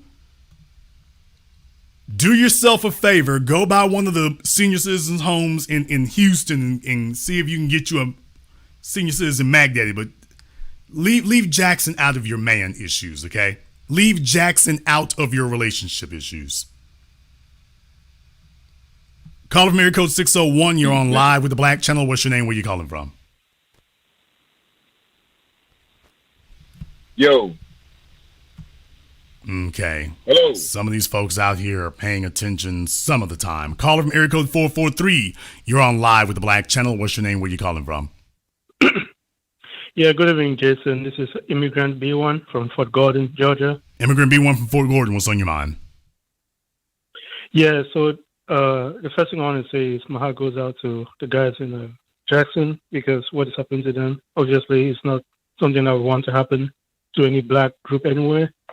But what I also want to talk about is the fact that once again, you've proven why your channel is truly the international black university for anybody who wants to get educated, because what you said about how to solve this problem, I think is something that would apply to any black group anywhere in Africa, in Europe, in Australia, wherever they are, because right now, what I see happening in Jackson is something that we as Africans have been dealing with, with these colonial African governments for centuries now, and we're only just trying to solve the problem one nation at a time. So I think that applying that solution that you just talked about is something that would help us, even though, we're not in the U.S. As for those of us who plan on trying to improve Africa, I think that, the solution that you gave is something that is really useful. And I just want to commend you on being able to come up with something like that is universally practical. Oh, absolutely. Like I say, I mean, this is one of those things that, in colleges, you're supposed to have students in college when you've got, they talk about the Army Corps of Engineers, but before that, when you used to have the Peace Corps, when it was really a force to be reckoned with and whatnot, these are basic skills that you learned. So in reality, wiring up these places or getting these places piped out to be able to do what we call basic services like clean water and sewerage and electricity. These are things that, you're taught. That's what they have college students for this, to learn that type of engineering. That's the whole point of it, is to be able to learn that. And what they do now is, you have your black kids and whatnot, and you destroyed the schools. This is what this will be doing for themselves. But since you don't have an affluent class like that in Jackson, and you've already acknowledged that the white folk who own everything have taken the wealth out of it with them, then basically you have a situation where the white folks own the land, but they're not developing it. They've taken the money out of the economy. They've taken their children and everything else with them. So you've left there with a bunch of black folk who are an underclass. That's the bad news. The good news is, if this is war, might I point you all in a different direction? Might I point you in a different direction? Jason, what direction? Right here. I'd like to introduce you to another group of people who found themselves being targeted. Another group of people who found themselves going up against a white supremacist government that weaponized its economy, that cut them off from basic services and everything else. A group of folk who understood that. And they went on a centuries-long mission. And finally, now you have the state of Israel. But you wouldn't have the state of Israel if you did not have Jews who came back and invested in it. Name any Jewish community or enclave in America, it's the same thing. The kids might leave and come to college. They come back with their economic resources with them. They don't just sit up here and move out of town and go ball out. They come back with their economic resources with them, which is why I congratulate, Deion Sanders for being there. But right now, that's the type of transformative mindset that needs to happen there in Mississippi. Mississippi is actually a major, for those of you who don't know, Mississippi is actually one of the, if not the most important transportation hub in the country. Historically, when you talk about the Mississippi River, America would not be successful as an economic endeavor were it not for the Mississippi River. You would not have the United States as you know it. That thing isn't just useful, it's essential. Then when you talk about the Gulf, then when you talk about Interstate 10, Interstate 20, you are talking about a major transportation hub in that area there. And as the population of the United States spreads out and whatnot, of course, last is going to be the Deep South. It would be great if we had a core of truck drivers down there and a core of people with skilled trades down there. That's the kind of thing you need. Mississippi doesn't need a high-tech economy. Mississippi needs to do what Nashville, Tennessee is doing. But Mississippi doesn't actually need to have a high-tech economy to turn that thing around. It really doesn't. And let me tell you one more thing. If you see black median income in Jackson, Mississippi go from $25,000 or $30,000 a year to $60,000 a year, watch the white folk do a beeline and a U-turn immediately. If they see black people's income there double, they gonna bust a U. What they're waiting to see is if you wither on the vine. But other people have seen this kind of thing before. And they didn't just sit up here and say, okay, I'm okay, let me go ahead and ball out. They didn't do that. So Jackson, Mississippi needs to have a long memory. Jewish people had a long memory. There's a reason why they're not suffering a lot of the indignities that they did before, because they had a long memory. Black folk talking about forgive, forgive. Jewish people said never forget. I suggest to you that plays a major part in why their results have been so radically different.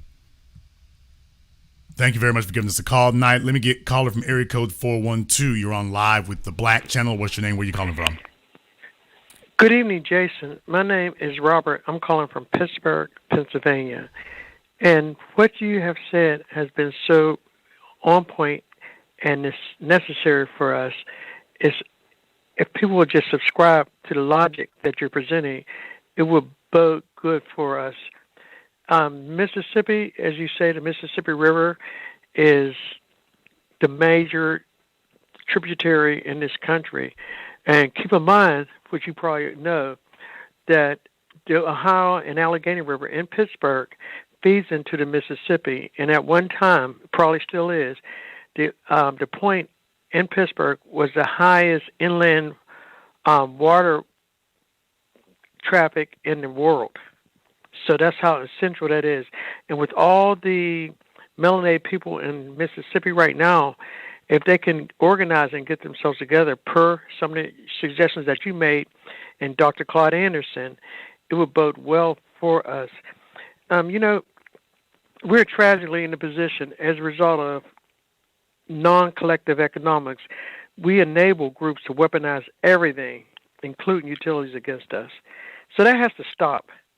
And the way that it stops is that we have to take any journey, I don't care how far, begins with one step. So the first step that we have to do is to acknowledge that there is a problem and to give reasons why the problems exist and to give a timely period of when we can eradicate the problem. We have to focus and be laser focused on this right now because we have no friends. And one of the few friends that we have is you. And I appreciate you being there, and I'm going to continue to listen. And I hope that other people will make applicable some of the information that you give to them in collective political strategy and economic. Thank you, Jason. Thank you very much for giving us a call here tonight. We appreciate that. Let me get one more caller here. Caller from area code 571. You're on live with the Black Channel. What's your name? Where are you calling from? Hi, my name is Tia Turrell from Manassas, Virginia. Okay, well, slow down. What was that name again? Tia Turrell from Manassas, Virginia. Okay, Tutu Raw. What's on your mind? Hi, I'm calling to add one more thing to all that was said tonight when it comes down to the solution there in Mississippi. I want to add that in order to get together, the people in Mississippi have to probably also merge. They probably have to also merge. Everybody else merge when they come over in this country. They get together in one house or whatever, and they merge and they put their income together. I don't think that they should really be afraid or run out. They need to merge, put their income together, and just like you were saying earlier, build a nation, and also take this stuff at one step at a time. I agree with everything you said earlier, but I do believe that even if it comes down to the fact that they have to start going all the way back to bartering with each other, because I remember when I was a young girl and growing up in the projects, and I remember black people back then when things got low, they pulled together in those projects. They pulled together. They need detergent. We swipe out detergent for some sugar. They swipe out some flour for whatever they may need. But they need to start pulling together. They need to start being strong. We need to come together as a people. Stop being out in la-la land. A lot of us are in la-la land. And you said that earlier. We don't believe stuff is happening. We don't believe that things are going on around us. But if you pay attention and you look, you can see it. You can see it. But a lot of people don't want to hear it. They don't want to see it. But when it hit them, it hit them. But I believe that's actually an interesting thing, because after antebellum slavery, you had a government that basically had abandoned black people. And that was really the reason why black people were able to thrive, because you see, it forced black people to become their own authority structure. What they expected to happen was that black people under their own authority structure in America, that it would turn out like it did in other places, and that black folk would just collapse. What they found out is that everywhere we were, the hustle was on. And that's what they found out happened. So it would be better if they were just completely hands off and left black folk alone, including with the water situation like it is, because it would turn out like what you're saying. We would become a law unto ourselves, but that's not what they're doing. What they're doing is cutting off essential services while they still hang in the atmosphere and are a harassing force that is trying to disrupt what you're doing. So when you start talking about getting together here, they'll still be swinging around and hovering in the atmosphere like buzzards to try to disrupt what you're doing. So what you're saying is absolutely correct. How do you fight the white supremacists who are on code? You fight that with black folk who are on code, which is what you're talking about. That's right. A black population That's that is right. on code. So in many ways, it's very, very unfortunate, but I want these young black folk to see this. And I want them to see Governor Reeves and Lieutenant Governor, and I want them to see everybody responsible for this. Because you see, in a few years, you're going to have some of these old bootlick ass niggas from the civil rights generation telling these young kids, well, you know what it is forgive, baby. And, you know, you can buy tennis shoes and a cell phone. So, you know, everybody's ain't bads. No, we need these young people to understand that this is their, you know, moment of their post-antebellum slavery moment. This is their great betrayal moment, so they remember what it was like. They need to go through this experience so that they can remember what it was like, because somebody like me telling them, hey, these white supremacists really will do this to you. They really will cut off the damn water. They really will contaminate it. They really will leave you out here to die. They really will do this. You see, it sounds a decade ago, folks like me sounded crazy. You had a whole bunch of Negroes out here and whatnot, twerking and dancing and Nicki Minaj and everything. And then the water started getting cut off. And then the pandemic happened. And then the police were gunning down everybody. Now you can't find them niggas anymore. The ones who are out there playing around, the ones who were dancing during the Trayvon Martin protests and whatnot, you don't see them out there like that no more. Used to be a bunch of clowns out there with Michael Jackson jackets. Folks started busting them over the head and getting them up out of here. There's not so many people laughing at it anymore. And the younger generation being told, well, you're the post-integration generation, so everything's just great and wonderful because you can shop at Walmart. Yeah, you can shop at Walmart if you can get there. And if you can afford what is there. And if you have a job that pays for it. And oh yeah, by the way, you might not be able to drink. You might not be able to put the water in your antifreeze tank on your car because you ain't drinking it today. So you're gonna have to choose who's gonna drink, the car or you. And to have young people encounter this during their formative years. Not after they've become old folk who are toothless lions and had the fight beaten out of them. Have it in them young so they understand, yeah, these folk really will do this to you. And any jackass telling you, well, you got tennis shoes and a cell phone, you slap them in the damn mouth, they're setting you up for disaster. They'll be more receptive to listening to us. Now that they've encountered this during their younger years, they know we're not making this up. We can remind them, remember what they did to you in Jackson? Remember what they did to you in Flint? Remember what they did to you in Mason? Remember what they did to you in Benton Harbor? Remember what they did to you in New Orleans? Yeah, they really will do it. They damn sure they really will do this to you. They really will. Yeah. I'll let you have the last word. Well, I want to say that black people are intelligent. We are intelligent people. And when we get ourselves together, when we come together, we can put our minds together. A lot of people learn from us. We should not allow this to be afraid by this. We need to come together, put our minds together, and we can overcome this. And we can run them out. We can run out white supremacists. We can show them that we're not going to let this water thing get us down or put us down. Don't run out of Mississippi. Please don't run out of Mississippi. Please don't. And that's what I got to say. Thank you. Thank you very much for giving us a call here tonight. And absolutely, like I say, definitely the goal is to run black folk out of there. What they couldn't do to our fathers and grandfathers and grandmothers and great-grandmothers. Yeah, the goal is continue. Understand, this is a jihad. This is a jihad. They have declared, this is the Rahowa, the racial holy war. This is it. This is it. This is the racial holy war. And they're targeting you, your kids, and anybody else they can get their hands on. This is the racial holy war. They have been on a jihad now for a century.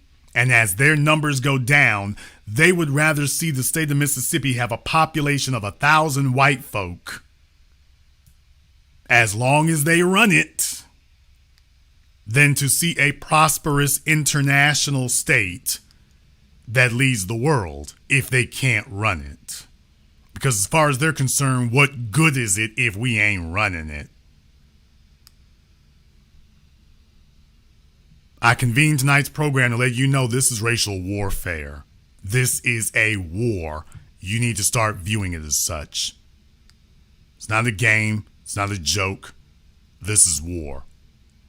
Some folks understand it and get it. Other folks better wake up and get that.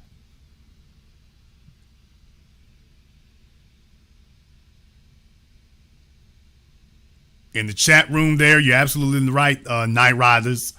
Night Rider, when Jackson is the capital of Mississippi, if they can take back Mississippi without gentrification, understand the diabolical nature of this. You can't use gentrification to get black folk out. You can't use eminent domain. So what do? If they can prove that they can take back Jackson, Mississippi without gentrification and without eminent domain, why, they set a template for taking everything in the 21st century. Imagine being able to displace black people without gentrification and without eminent domain.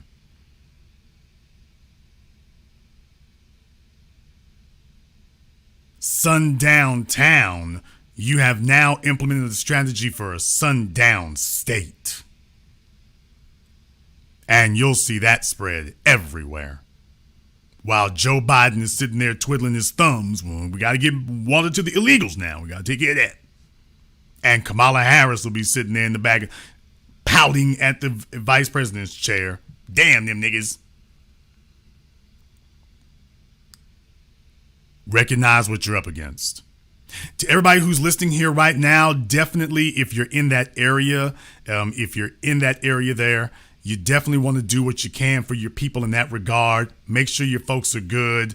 Certainly as far as people being able to get water, because Tamika Mowry and friends, they brought supplies down there to the illegals in Del Rio, Texas. You got black folk without water here in Jackson, Mississippi. You got that happening right there. And I don't mind with folk bringing them bottled water. Of course, you certainly need that. But they need the toilets, the showers. They need everything else going. And I don't believe in putting Band-Aids on bullet wounds. So I definitely want to see that get taken care of here as well. So definitely go ahead and do your part. I'm going to do mine. And we definitely want to make sure our folks in Jackson are good. But making sure they're good means a permanent solution. Making sure they're good is a permanent solution, not a temporary one. We're going to go ahead and wrap things up here tonight. I want to thank Divine Eye and everyone else who has contributed to support tonight's program here on PayPal, Cash App, or Super Chat. If you're new here to the Black Channel, welcome to the Haven of Intelligent Black Thought. We do this every weekend. Click that red subscribe button. Click that yellow notification bell. Join us each and every weekend. And if you haven't been to our website, blackchannelfilms.com, you want to go there and check out our groundbreaking best-selling documentary work, 7 a.m., Gentrified, Race War, all available on DVD. Go to blackchannelfilms.com. That is blackchannelfilms.com. I want to thank all of you for joining us here tonight, and this concludes tonight's broadcast of The Black Channel. I am your host, your brother, your humble servant, the Black Authority, and until next time, my brothers and my sisters from around the world, remember, black is the future, and the future is building.